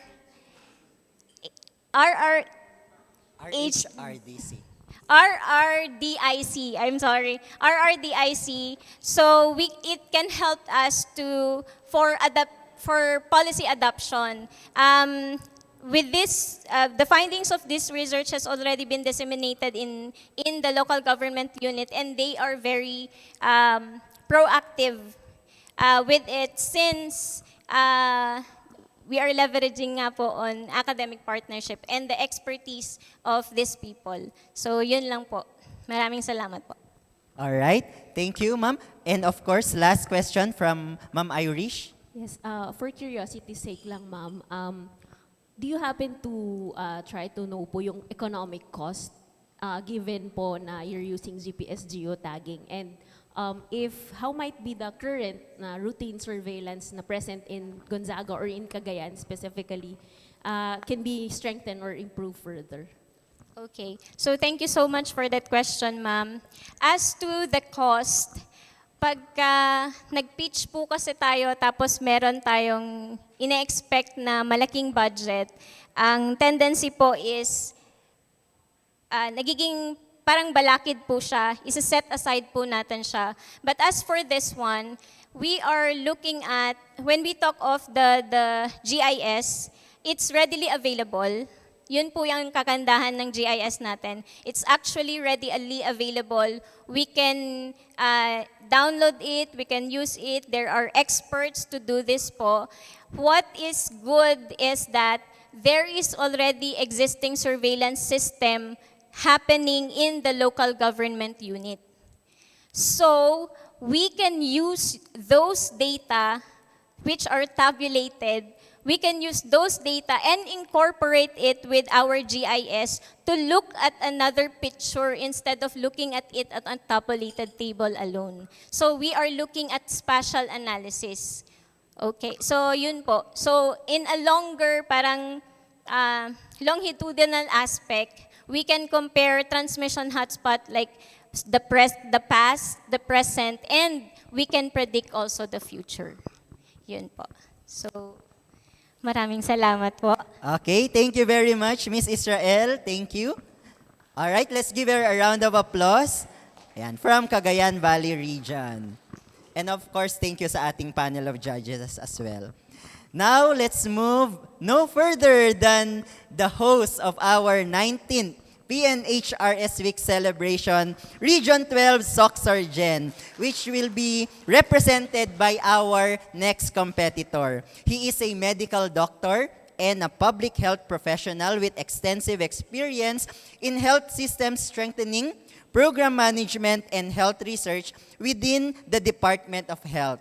His work focuses on translating research into evidence-informed policy and practice, particularly in tuberculosis control, implementation, research, and strengthening equitable, high-quality healthcare systems. Let's all welcome Dr. Lee Daniel Suelan from Soxargen. You may now present your pitch, Dr. Suelan. I want you to imagine that every table in this room represents a household, and that the people sitting beside you are your household member. Now, what if one person at your table has just been diagnosed with TB, yet no one asks who lives with this person? No one screens for the entire family. How many people at your table will eventually get TB without knowing it? That is why contact investigation is important. That is why contact investigation is important, because household contacts are at greater risk of developing TB because of their prolonged exposure to TB patients. However, we already have an intervention that protects patients with, that protects latent TB infection to active TB disease, which we call TB preventive therapy or TPT. However, TPT can only protect people that we are able to find. And this is where our study in terms of implementation of TPT in South Cotabato identified a critical gap. We found that in Coronadal City, only 82 household contacts availed of TPT, the highest in the province. And in Lake Cebu, only 5 household contacts availed of TPT, which is the lowest.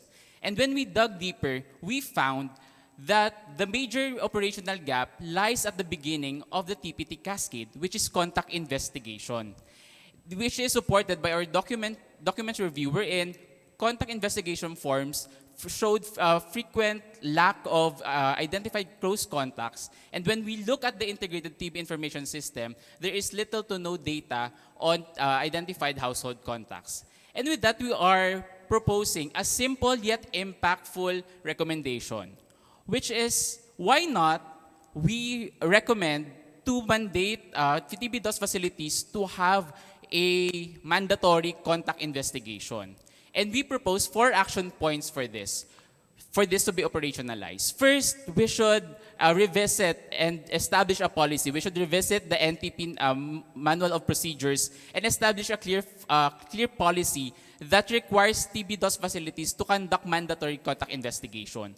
Second, we should also capacitate our health workers to conduct close contact investigation, documentation, referral, and follow-ups, including our BHWs, who we consider as our treatment partners on ground.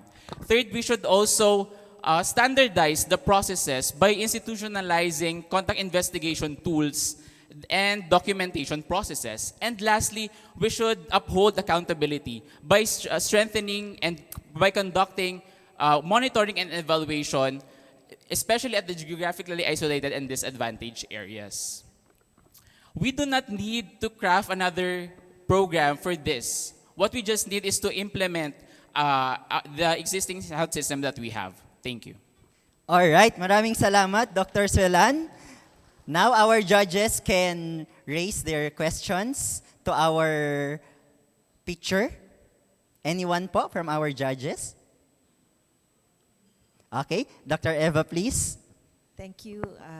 Thank you for this presentation, because as we know, we have not really solved the problem of TB over so many years. You can even ask Dr. JC, because he's doing work on this as well. My question is, you did mention it in your last few sentences, like institutionalizing it.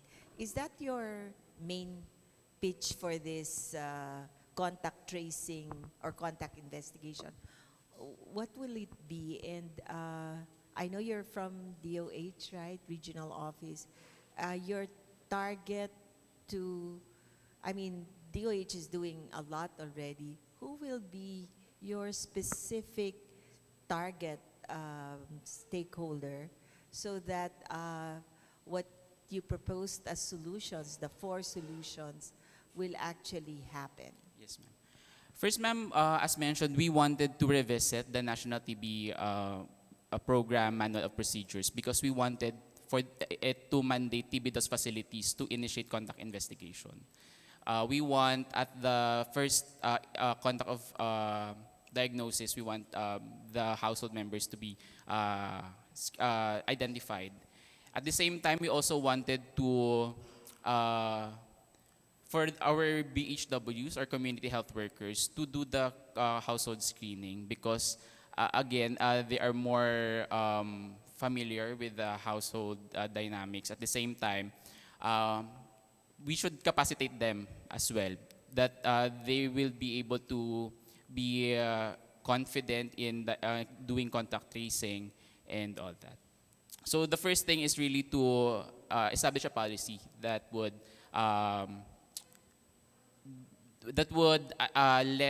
mandate TB DOS facilities to do contact investigation. Because based on the records review that we got, most of the contact investigation forms frequently lacks contact tracing, And even the integrated TB information system shows little to no data on contact investigation. All right. Dr. San Diego, please. Congratulations. You advocate for mandatory investigation. Yes. So what type of or what legal countermeasures does your policy have in case the tracers are not allowed entry to, or the end users are not cooperative?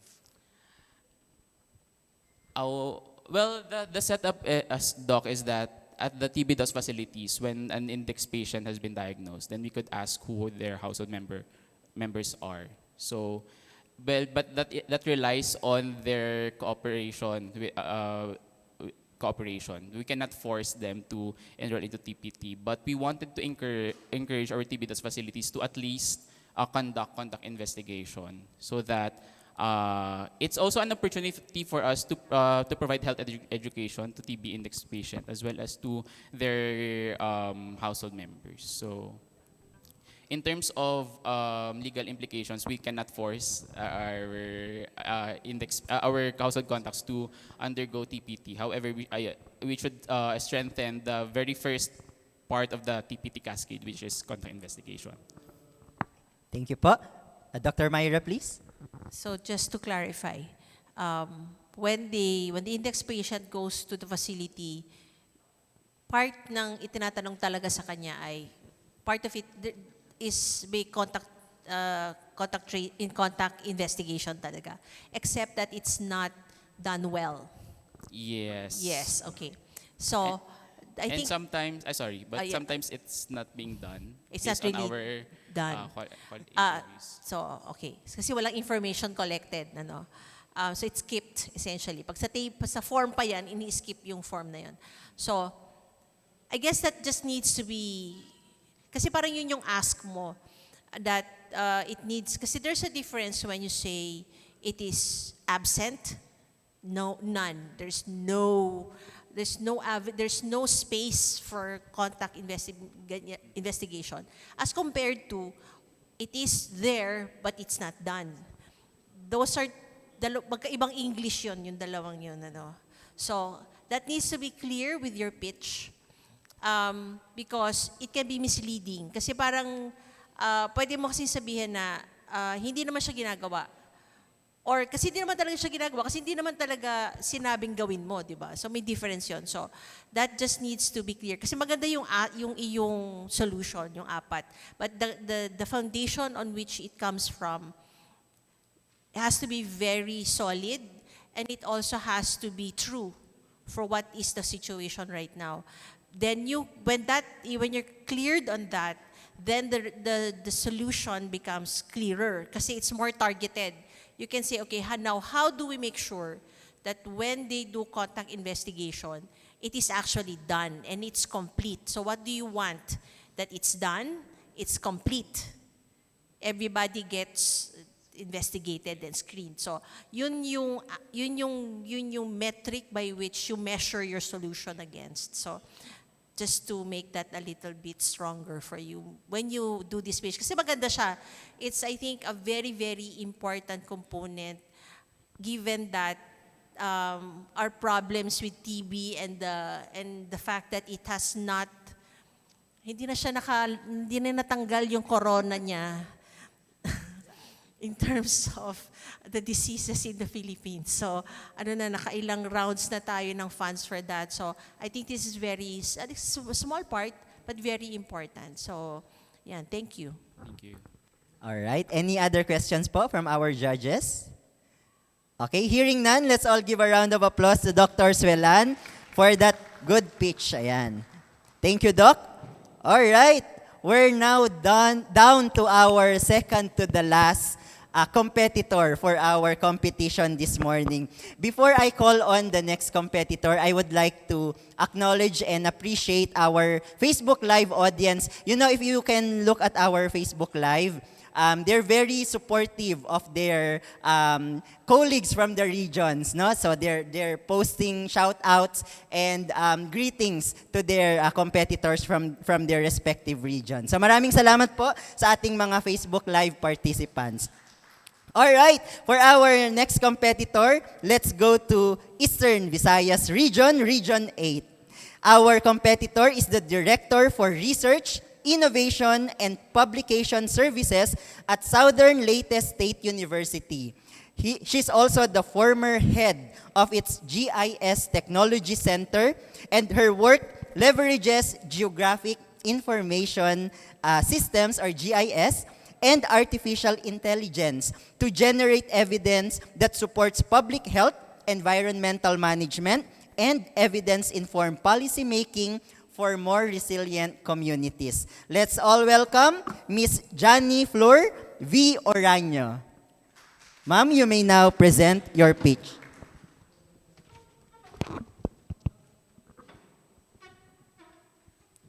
Good morning, everyone. Think about the last glass of water you drank before leaving home this morning. The water looks clear, it has no smell, it has no unusual taste. But what if invisible bacteria may already be present? That is the challenge of water safety. The greatest risks are often the ones we cannot see. I am Johnny Flor Oraño from Southern Leyte State University. Through our PCHRD-funded project, monitored by the AVHRDC, we assessed 130 water sources across 10 barangays in Maasin City, Southern Leyte. Our assessment found that 4 out of every 5 community water sources tested positive for E. coli bacteria. This is more than statistics. This is an opportunity to act early before water quality issues become public health concerns. To better understand why these risks occur, we integrated laboratory testing with GIS.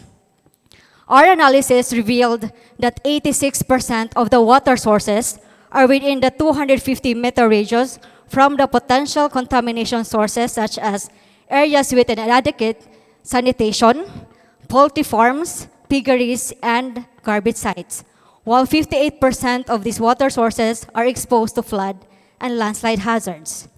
These findings demonstrate that factors affecting water quality are not random. They are identifiable, mappable, and most importantly, manageable. So the question is not anymore whether we should act, but how we should act. That is why we are advocating the SAFE framework as a practical roadmap towards water safety governance in local government. It stands for strengthening monitoring for water quality, advance sanitation and source protection, fortify resilient water infrastructure, and enhance community involvement and evidence-based governance. These practical actions can be integrated into our existing local health, water sanitation, and disaster risk reduction programs. Ladies and gentlemen, policymakers, and stakeholders, the future of safe water is not something we wait for. It is something we build through the decisions we make today. We'll learn from the past through the evidences, we act in the present through the SAFE framework, and we build healthier, safer, and more resilient community. Because beyond access, every family deserves water they can trust. Thank you so much. All right, maraming salamat, Ms. Oraño. Now, may I call on our judges who have questions to please raise your questions po. Anyone po? All right, Dr. Cruz. Hi, congratulations. Am I here? Yeah. Congratulations on your presentation. My first question is, who do you think is the stakeholder that should specifically hear and address the findings of your research? The stakeholders for this research are the local governments and also Specifically, what department? the CHU or the City Health Unit or the RHUs, and also other supporting units like the planning, which is more on infrastructure and about the the progress of the municipality and also disaster risk reduction office. Right. I ask this because your action after the evidence that you gathered is adopting a particular framework to maintain safety of the water sources. And I think, of course, that this is, of course, a priority and a reality. And there are current offices also that have existing frameworks addressing the same issue. So do you think that maybe this could be classified as an implementation issue again of a current problem or reality? And if so, if it's a problem of not policy but implementation, do you think, what are your recommendations per se, specifically for your target population? There are some existing frameworks and policies regarding water safety. And this framework is not to duplicate them or to replace them, but rather to complement with the existing frameworks. And regarding to the implementation, as long as it aligns to the priorities of the local government units and as well as provided the resources, I believe that it can be implemented. And part of the recommendation that we are pushing really is the community participation, because I believe that participatory action is a key towards solving any problems in our community. Right. So yeah. So that's exactly also what I adore about your framework, is that it brings together the stakeholders and it also empowers the people who actually utilize the water so that they can take charge of their health. So no further questions from me. Thank you so much, Doc. Thank you, Dr. Cruz. Other questions po from our judges? Okay, Dr. Myra, please. Sige. The point to your presentation is what? Do you want the local government to invest in a water distribution system, or do you want the question? The reason why I'm asking that question is because you need to, when you do the recommendations, needs to be a little bit more pointed, no? So, what do you want to happen? Kasi, alam mo, nakakatakot siya eh. There's no, parang, yung potable water, di ba, and its impact on families, on children, no? So, that's part of that. But, what do you want them to do? What's the ask? Kasi that is linked to the previous question. Kasi pag humingi ka ng investment, ibang opisina yon. Pag gusto mo ng infrastructure, ibang opisina din yon. Ang City Health Office, tig-check lang yan. So, wala silang say dyan. So, no, pang checklist lang yan, pang ano lang yan. So, ano yung gusto mong mangyari para malaman mo kung anong opisina ka magpipitch, magsasabi ng isang pitch. So, anong gusto mong mangyari dito? The point of this policy recommendation is for local government to invest, especially on the infrastructure, based on our assessment on the ground. Especially in rural communities, they have so many water sources. So the LGU should invest into a centralized water infrastructure so that monitoring can be more, it's more accessible, it's more doable, and it's less in terms of the cost in monitoring all these resources together. Yan, sige, thank you. All right, thank you so much po to our judges. Okay, no more questions? All right, let's give a round of applause to Thank you Miss so much. Oraño. Maraming salamat, ma'am. All right, we're now down to the last competitor for this year's 3MP competition. Without further ado, let me introduce to you our last competitor. He is representing Central Visayas Region, Region 7. He earned his Bachelor of Science in Nursing degree and Doctor of Medicine degree from Silliman University and completed his residency training at Vicente Soto Memorial Medical Center in Cebu City, guided by his commitment to compassionate healthcare and lifelong learning. He continues to pursue excellence in clinical practice and service. Let us all welcome Dr. Christian Dave Docto. Dr. Docto, you can now present your pitch.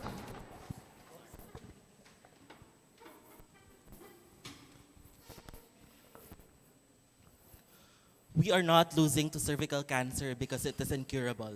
We are losing because prevention does not reach everyone. The numbers are very alarming. Cervical cancer remains to be the second most prevalent cancer among Filipino women, the fourth most common cause of cancer-related death among women in the Philippines, and the fourth most common cause of cancer among women worldwide.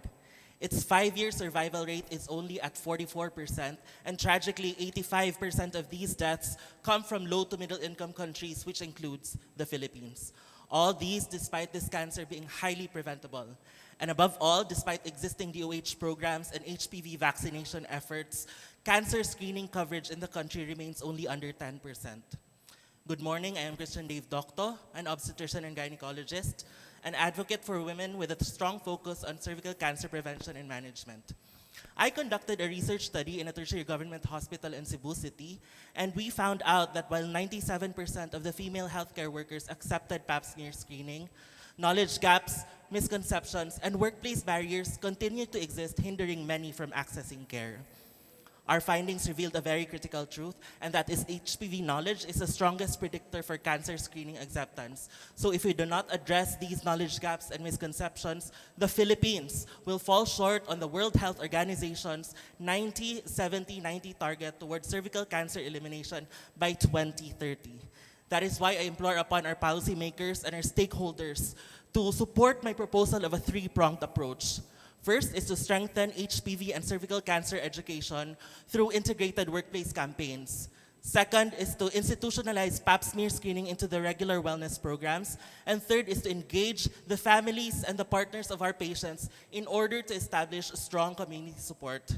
With your leadership, by expanding PhilHealth preventive packages, by scaling workplace screening initiatives, and by funding family-centered dialogues and programs, then we can all move decisively closer to our 2030 goal of a cervical cancer-free Philippines. I long to see the day that no mother, no daughter, or no sister loses her life to a cancer that we already know how to prevent. Ending cervical cancer was never just an idea. It is and always has been a decision. Ladies and gentlemen, this is the challenge. The challenge is now. On the context of cervical cancer in the Philippines, it is high time that we change the narrative. Thank you for your time. Thank you very much, Dr. Docto, for keeping well with the 3-minute limit for the pitch. All right, we can now hear from our judges. Dr. Eva, please. Thank you.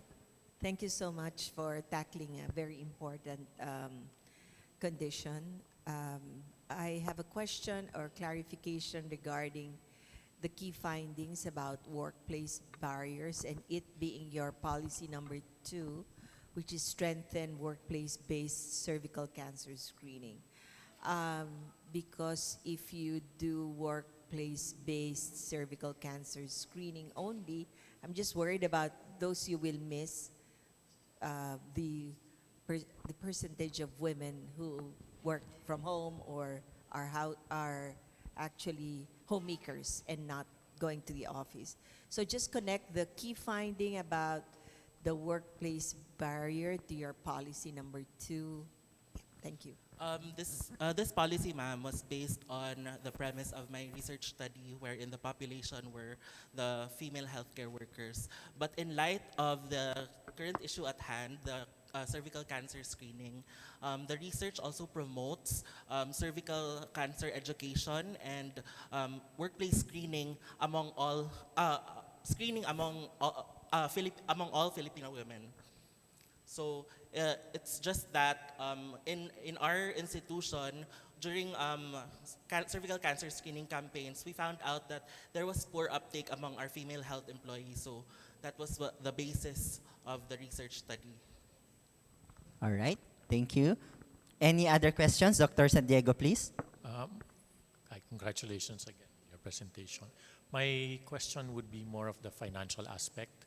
So will you be mandating the employers to actually subsidize the HPV DNA testing, or will you rely more on the consulta to answer that problem? So we actually have the YACA program already, sir.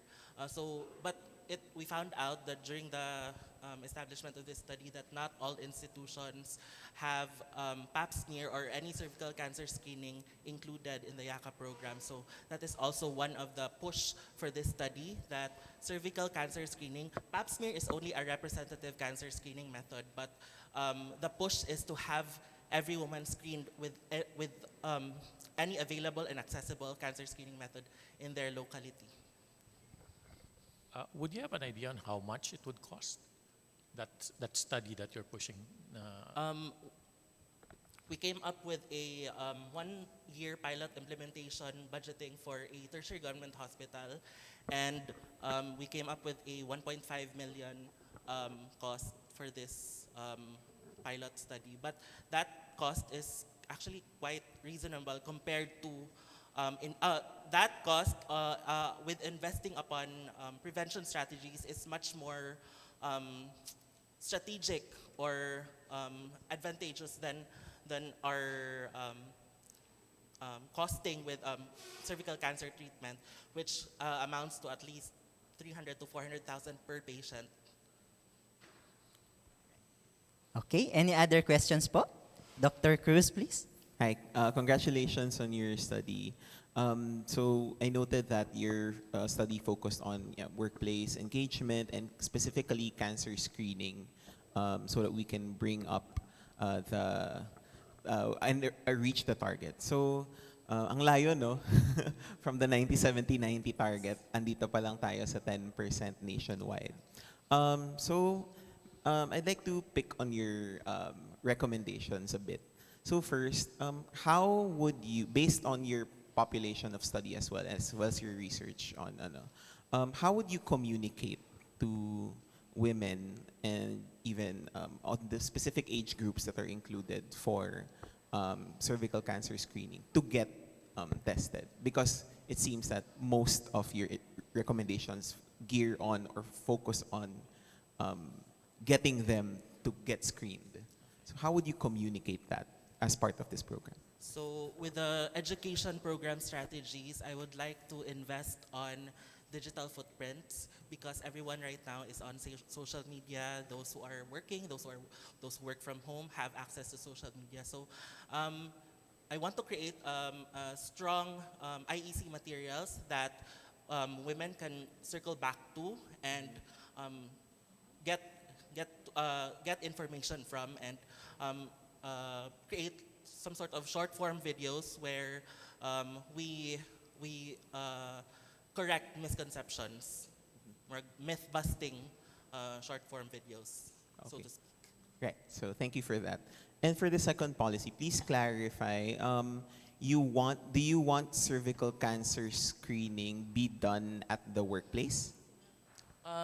Right now, for the pilot implementation of the study, sir, we have regular wellness programs and clinics for our employees. So the goal is to have a streamlined or a specialty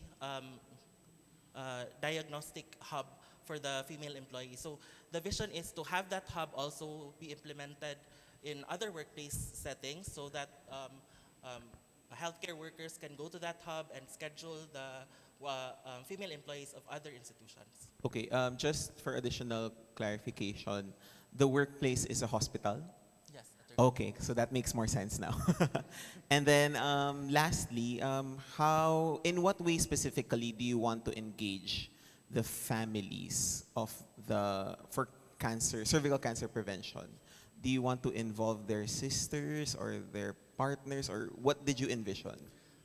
In our study, we found out that partner education influences on uptake or the acceptance of pap smear screening. So we would want to have family-centered dialogues and partner seminars, so that they could also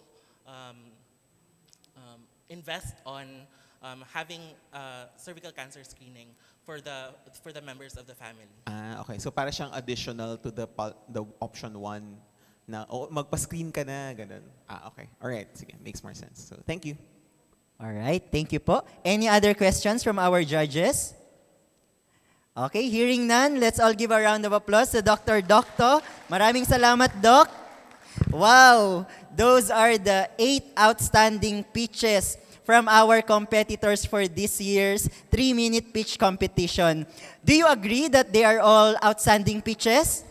Right, right? So let's all congratulate them and appreciate their pitches this morning. Each presentation showcased not only high-quality research, but also thoughtful, evidence-informed policy recommendations reflecting the depth, diversity, and innovation of health research being conducted throughout the Philippines. And those are just from the 9 regions of our countries. So once again, let's give our competitors another well-deserved round of applause. All right?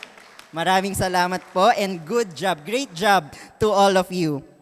Now comes the hard part for our judges because they will now deliberate the scores of our competitors and they will be assisted by our secretariat to tally the scores to determine the winners for this year's 3-minute pitch to the Policymakers competition. Now, while our judges and our secretariat are conducting deliberations, no? So we will ask them to convene in a little while. We would like to give our audience, both the physical audience here and our virtual audience, an opportunity to have their voices heard by the award, which is People's Choice Award. So ilabas nyo na po ang inyong mga cellphone. Ayan, this is the part where we want to hear from you. Ayan, because you have the opportunity to vote for your favorite competitor. Okay? Now, we will be showing you a QR code, okay, that will lead you to a Google form, no, to access the poll for the People's Choice Award for this year. Okay? So, this is the catch. This will only be available dahil 3-minute pitch po tayo. This will only be available for 3 minutes also. So, okay, ayan. So, sige po, ilabas nyo ang mga cellphones. Sa mga walang mobile data, sabihin nyo sa katabi nyo, pa-hotspot naman dyan. Okay? Ayan. Because you will be making your voices heard. Okay? So, can we now show the QR code? Because this is the opportunity to vote and support your favorite candidate. Okay, based on the criteria presented earlier, which competitor delivered the best policy pitch? Please answer the poll and click your favorite competitor to cast your vote. All right, and the 3 minutes starts now. Okay, our virtual audience can also participate po, ha?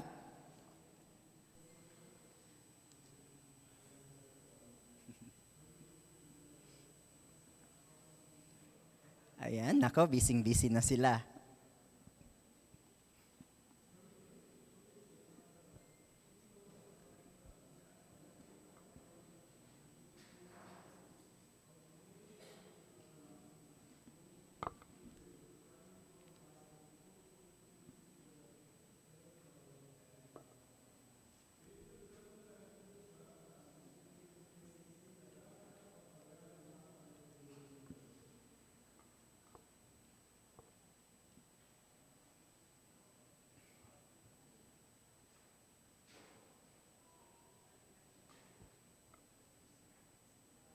All right, 2 minutes left.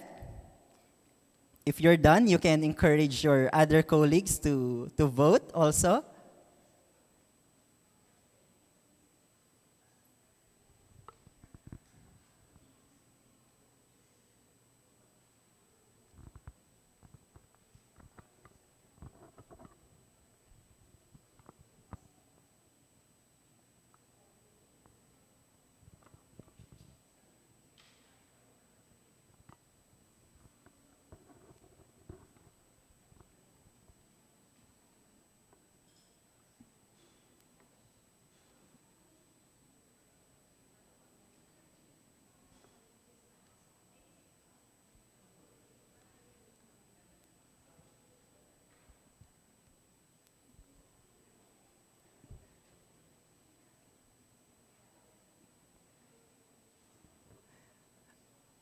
Last 1 minute.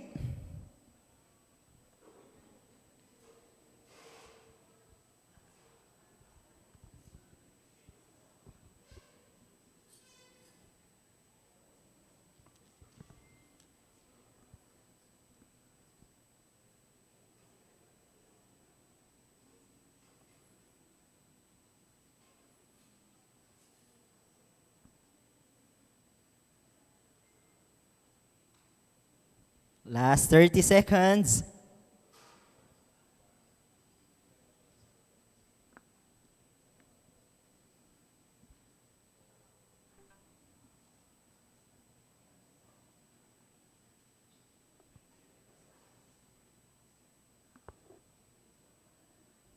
Ten seconds.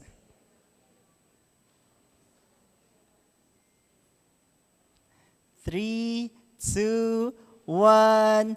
All right, that ends our 3-minute poll for the People's Choice Award. Ayan, we hope you were able to cast your votes. Maraming salamat to our live audience as well as to our Facebook Live audience for casting their votes for our special award. The winner of the People's Choice Award will be announced later as we also announce our top 3 winners for the 3-minute pitch competition. Okay? Now, to give our judges enough time, no po, para makapag-deliberate ng maayos. Okay, kung sino ang mananalo for this year's 3MP competition, we will give everyone a 20-minute break. Ayan. So you can do CR break, no po, or do whatever you want for the 20 minutes. In the meantime, please turn your attention to the screen to learn more about our services at DOSC PCHRD. Ayan. But you can also spend your 20-minute break with other activities. We will see you again in a little while.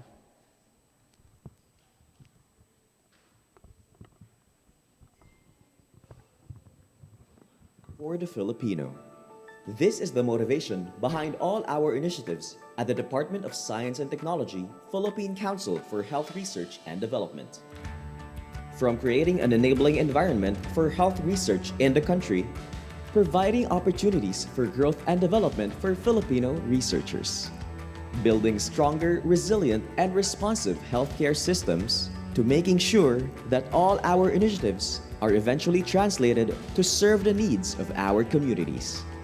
For decades, this has been our mission, to advance better health for every Filipino through health research and development. As the landscape of healthcare continuously changes, and as we continue to adapt to its needs, our commitment will stay the same: to generate health solutions with a heart for the Filipino. Your health will always be at the heart of research.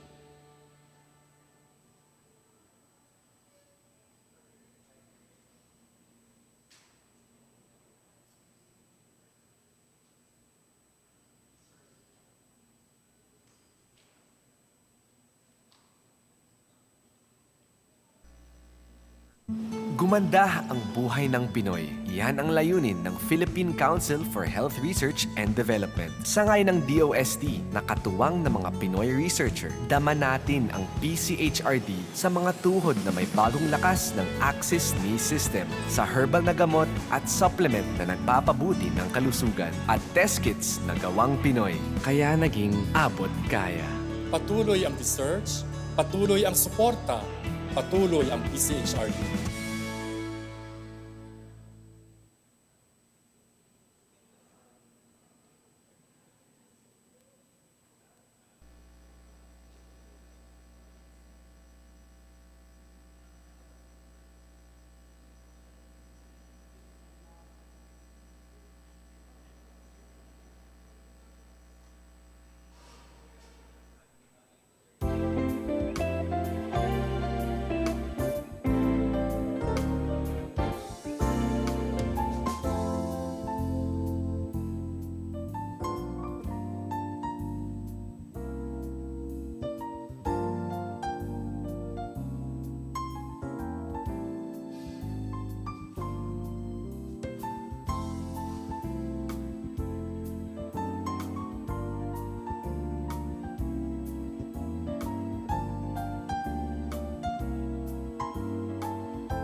Good morning again to everyone and to all our Facebook Live audience as well.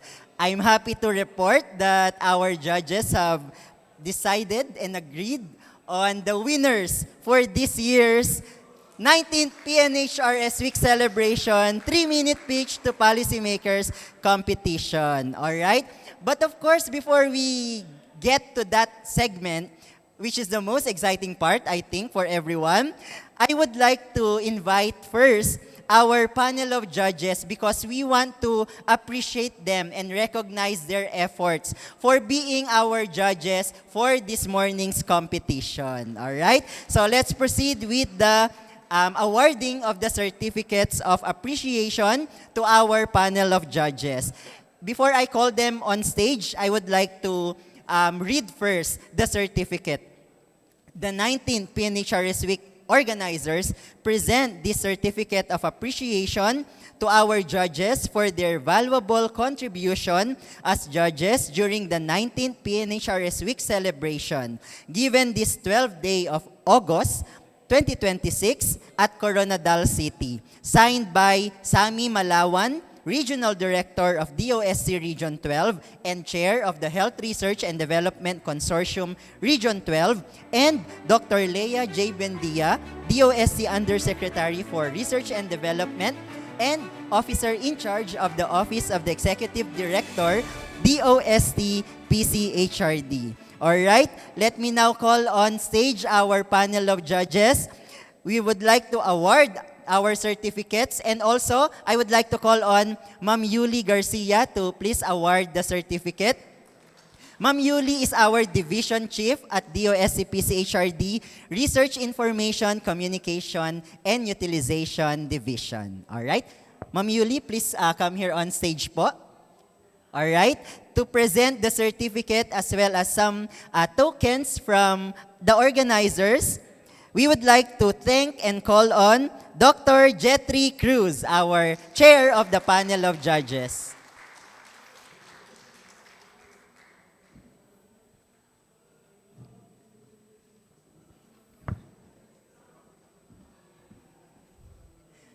All right. We'd like to call on also Dr. Eva Maria Cutionco de la Paz.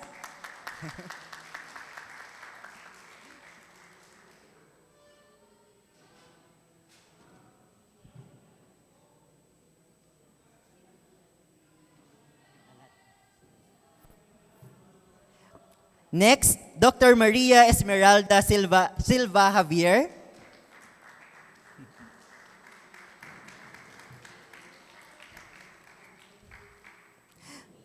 Also, Dr. Pedro San Diego Jr.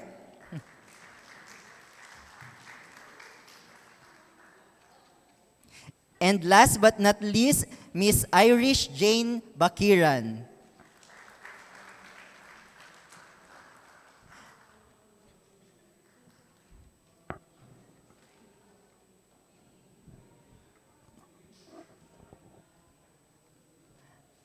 All right, another round of applause please to our panel of judges and also for just a quick time for the picture taking.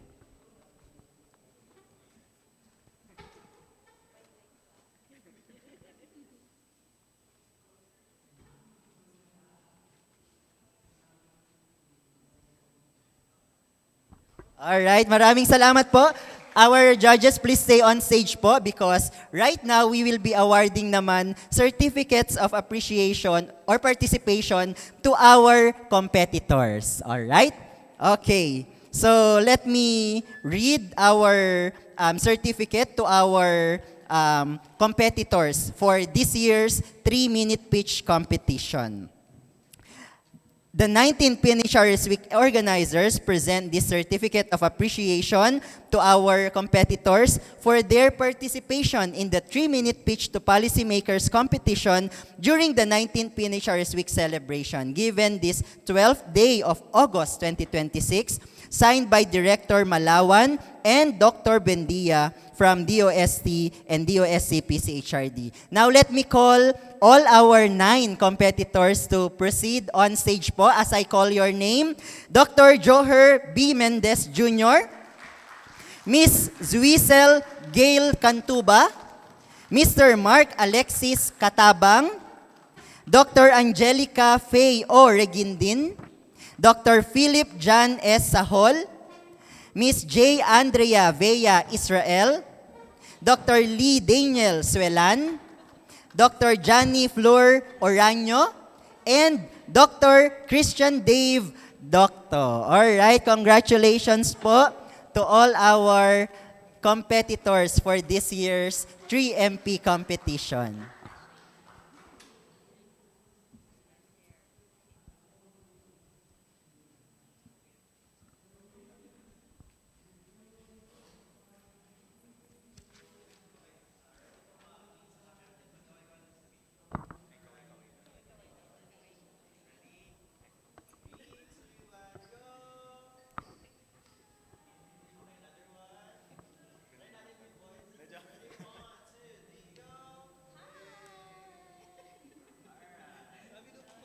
Alright, maraming salamat. Again, another round of applause to our judges and our competitors. Ayan, great job to all our competitors. And sa ating mga judges po, thank you very much. You may now take your seat po muna.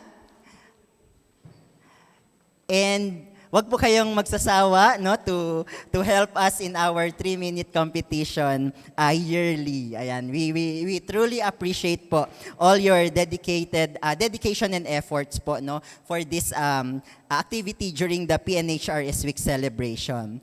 Now, let's proceed to the most exciting part of our program, which I know you've all been waiting for, the announcement of our winners. And for this part of the program, I will be turning over the stage and the microphone to the chair of our panel of judges who will be announcing our winners. So may I call on stage Dr. Jetri Cruz.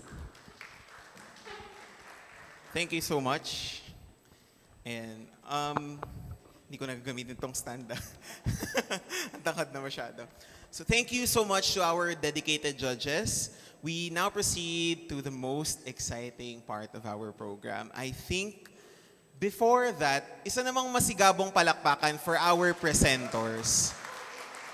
I know we have all experienced standing in front of a crowd asking someone to love you, but standing in front of a crowd presenting the research that you did for a year, all the time and effort you put on that, tapos policy, translating it into policy, sobrang hirap po niyan. So, isa pa, masigabong palakpakan sa ating 9 presenters. Kung pwede lang po namin kayo lahat awardan, ginawa na po namin. No? Pero ayun, meron po talaga tayong tawag ito, criteria na pinili para sa kumbaga malaman kung sino ang mananalo. And dahil dyan, yun ang aking segue papunta sa unang award, the People's Choice Award. The People's Choice Award will be given to the competitor who garnered the highest number of audience votes from the Google form. The awardee will receive 5,000 pesos. This year's recipient of the 3-minute pitch to Policymakers competition's People's Choice Award is, drum roll please. Congratulations to J. Andrea Vea D. Israel for the policy pitch entitled Mapping the Way Forward, Strengthening Schistosomiasis Control through GIS-based snail surveillance and One Health approaches. Policy directions for Cagayan. Congratulations. I'd like to request the judges also to please accompany me on stage to award our winner. So yan. Sorry po, sama po ng steps natin for the day, 10,000. Judges, please. Once again, 5,000 pa lang po to, hindi po to blank check.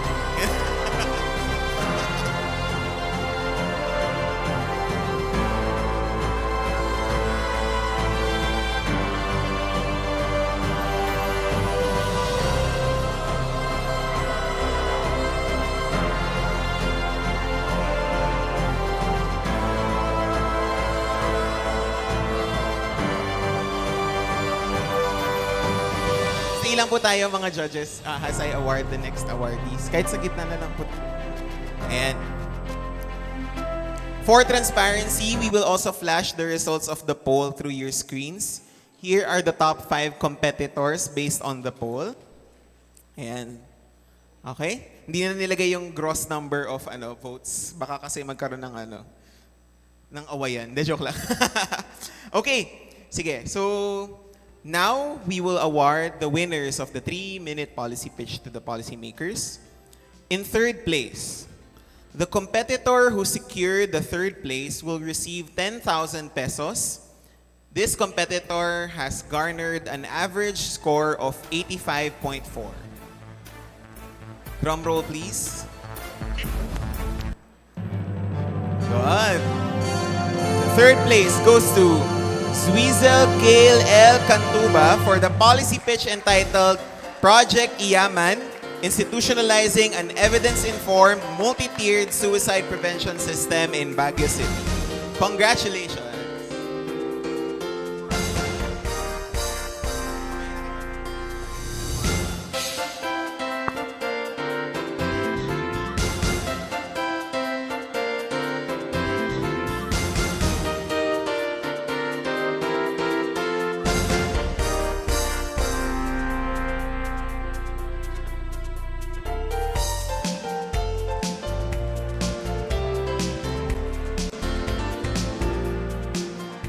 Isang masigabong palakpakan muli para kay Miss Cantuba. Next. In second place, the competitor who landed second place will be awarded 20,000 pesos, garnering a total score of 88. The second place goes to, drum roll please, Angelica Faye O. Regindin for the policy pitch entitled Prevalence and Outcomes of Pediatric Patients with Rotavirus Confirmed AGE in a Tertiary Government Hospital, a 3-year descriptive study. Congratulations!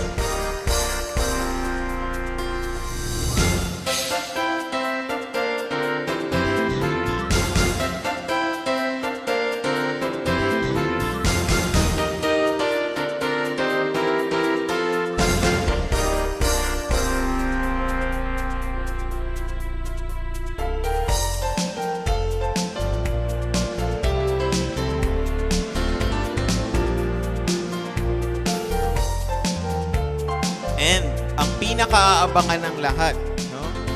Ang champion ng ating 3-minute policy pitch to our policymakers. Gusto ko pa mag-adlib ng konti sorry, para pakabahin pa muna yung mga nanirang contestants. No? So, alam nyo naman, you were scored not just based on your presentation but also in the merit of your research as presented earlier, as well as your ability to answer the questions. No? So, before we announce the winners, I'd like to reassure everyone that this is not the last step in your research and policy pitch journey. No? Actually, we will be talking kasi kanina you were all talking to me as the Department of Health. So mamaya, I will be talking to you also, specifically for the adoption of some of your recommendations. No? We want to follow not just the recommendation of the winner, but actually all 9 presenters, no? In what we can do in the Department of Health towards uplifting the health of the Filipino people. With that, the champion of the 3-minute policy pitch will receive 30,000 pesos, who garnered the only score above 90, no? Total score of 92. This year's 3-minute pitch to policymakers competition champion is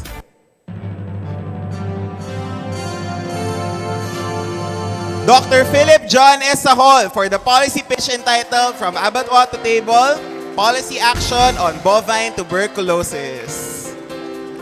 Congratulations and a warm round of applause please, everyone, for our champion.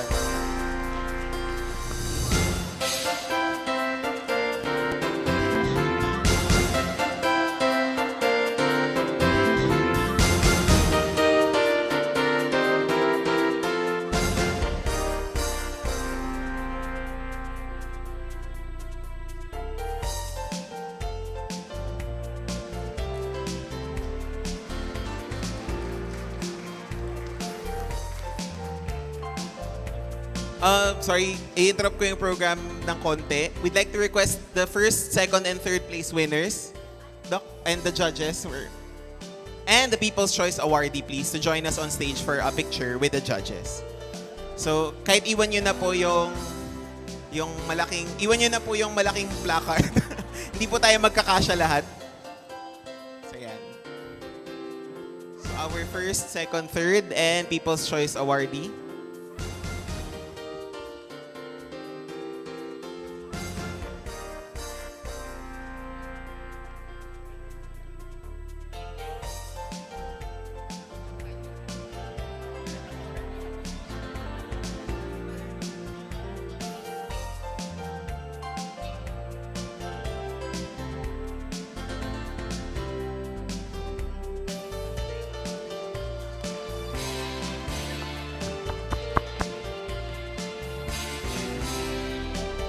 Thank you very much to our competitors and for our judges for joining this year's competition.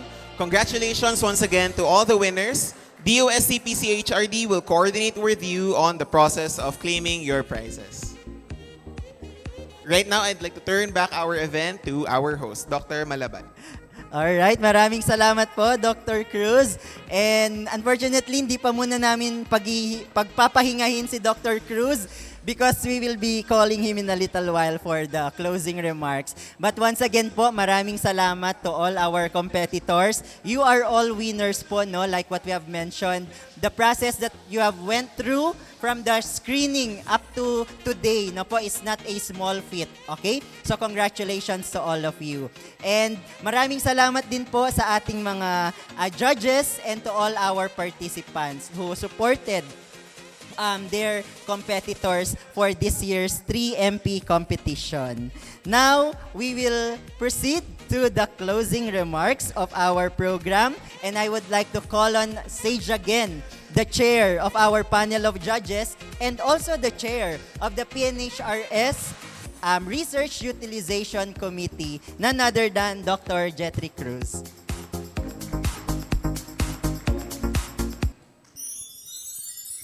Bakit ganun yung sound effect? So, as the person who is in between you and your lunch, I will make this brief. To our competitors, to my fellow judges, our audience here today and those joining us via live stream, our distinguished guests, ladies and gentlemen, magandang umaga po sa inyong lahat. As we bring this year's 3-minute pitch to Policymakers competition to a close, I extend my warmest congratulations to our winners and, more importantly, to every researcher who took on the challenge of translating complex scientific evidence into compelling policy messages. Today's presentations demonstrated not only the quality of health research being conducted across the country, but also the growing commitment of our researchers to ensure that evidence reaches those who shape policies and programs. Each pitch reminded us that impactful research is not measured solely by publication, but by its ability to inform decisions, influence policy, and improve the health and well-being of every Filipino. On behalf of the UST-PCHRD and the PNHRS Research Utilization Committee, I would like to express our sincere appreciation for our distinguished panel of judges. Dr. Pedro P. San Diego, Jr., isang masigabong palakpakan naman po dyan. Miss Irish Jane Bakiran, Dr. Eva Maria Cutionco de la Paz, and Dr. Maria Esmeralda Silva Javier. You have generously shared your expertise, thoughtful insights, and valuable time in evaluating this year's competition. Your guidance continues to inspire our researchers to communicate science with greater clarity, relevance, and purpose. We also extend our gratitude to all the evaluators, organizers, facilitators, and members of the audience whose support has made this event a success. Isang masigabong palakpakan naman po dyan para sa RUC Secretariat, no, na siyang nagpatakbo ng event na ito.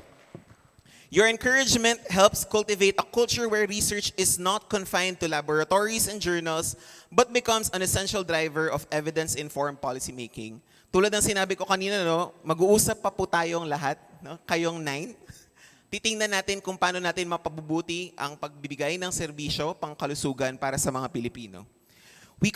As we continue celebrating the 19th PNHRS Week, today's competition serves as a reminder that bridging research and policy is a shared responsibility. Let us continue working together to strengthen the connection between evidence and action, ensuring that quality research translates into policies that create meaningful and lasting improvements in the lives of our people. Once again, congratulations to all our participants and winners. We look forward to seeing even more innovative ideas and policy-driven research in the years ahead. Marami pong salamat at mabuhay ang Philippine health research community. Thank you very much, Dr. Cruz. And allow me po to congratulate the PNHRS RUC team for the success of this initiative. You know, one of the things that we look forward whenever we have PNHRS Week celebration is the 3-minute pitch. Na po? So thank you so much for the continued support and of course to the Secretariat of PNHRS RUC. At this point, I would like to encourage you all to evaluate our activity this morning. Please scan the QR code that you are seeing on screen. These are accessible via QR codes on each table also, where you are sitting right now, and on the acrylic stands around the venue. If you experience any issues, our ushers and usherettes are ready to assist you. Now, please note that you may complete the evaluation by the end of today's activity, okay?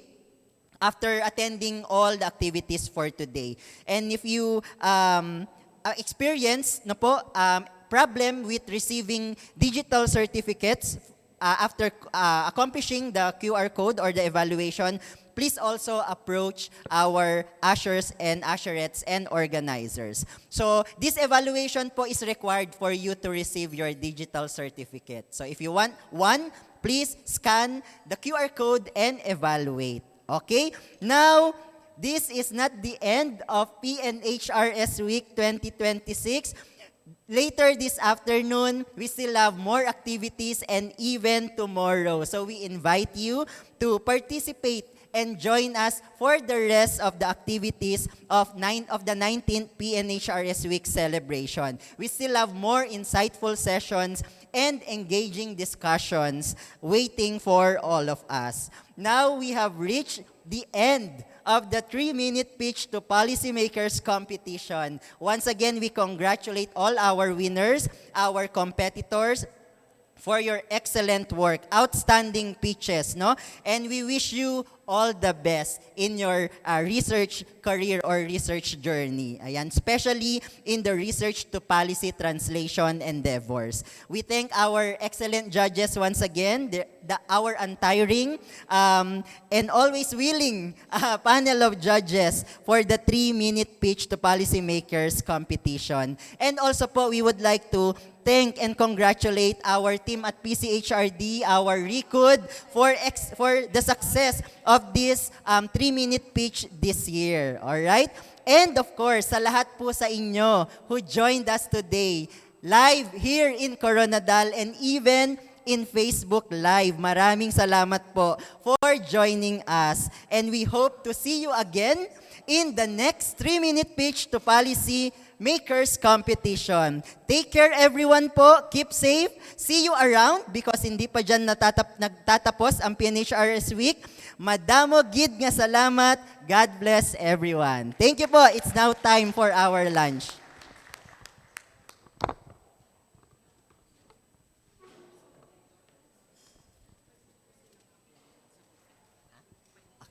Pwede na po tayong mag-line up doon sa buffet area. Ayan. And we can have our lunch here po. And thank you very much.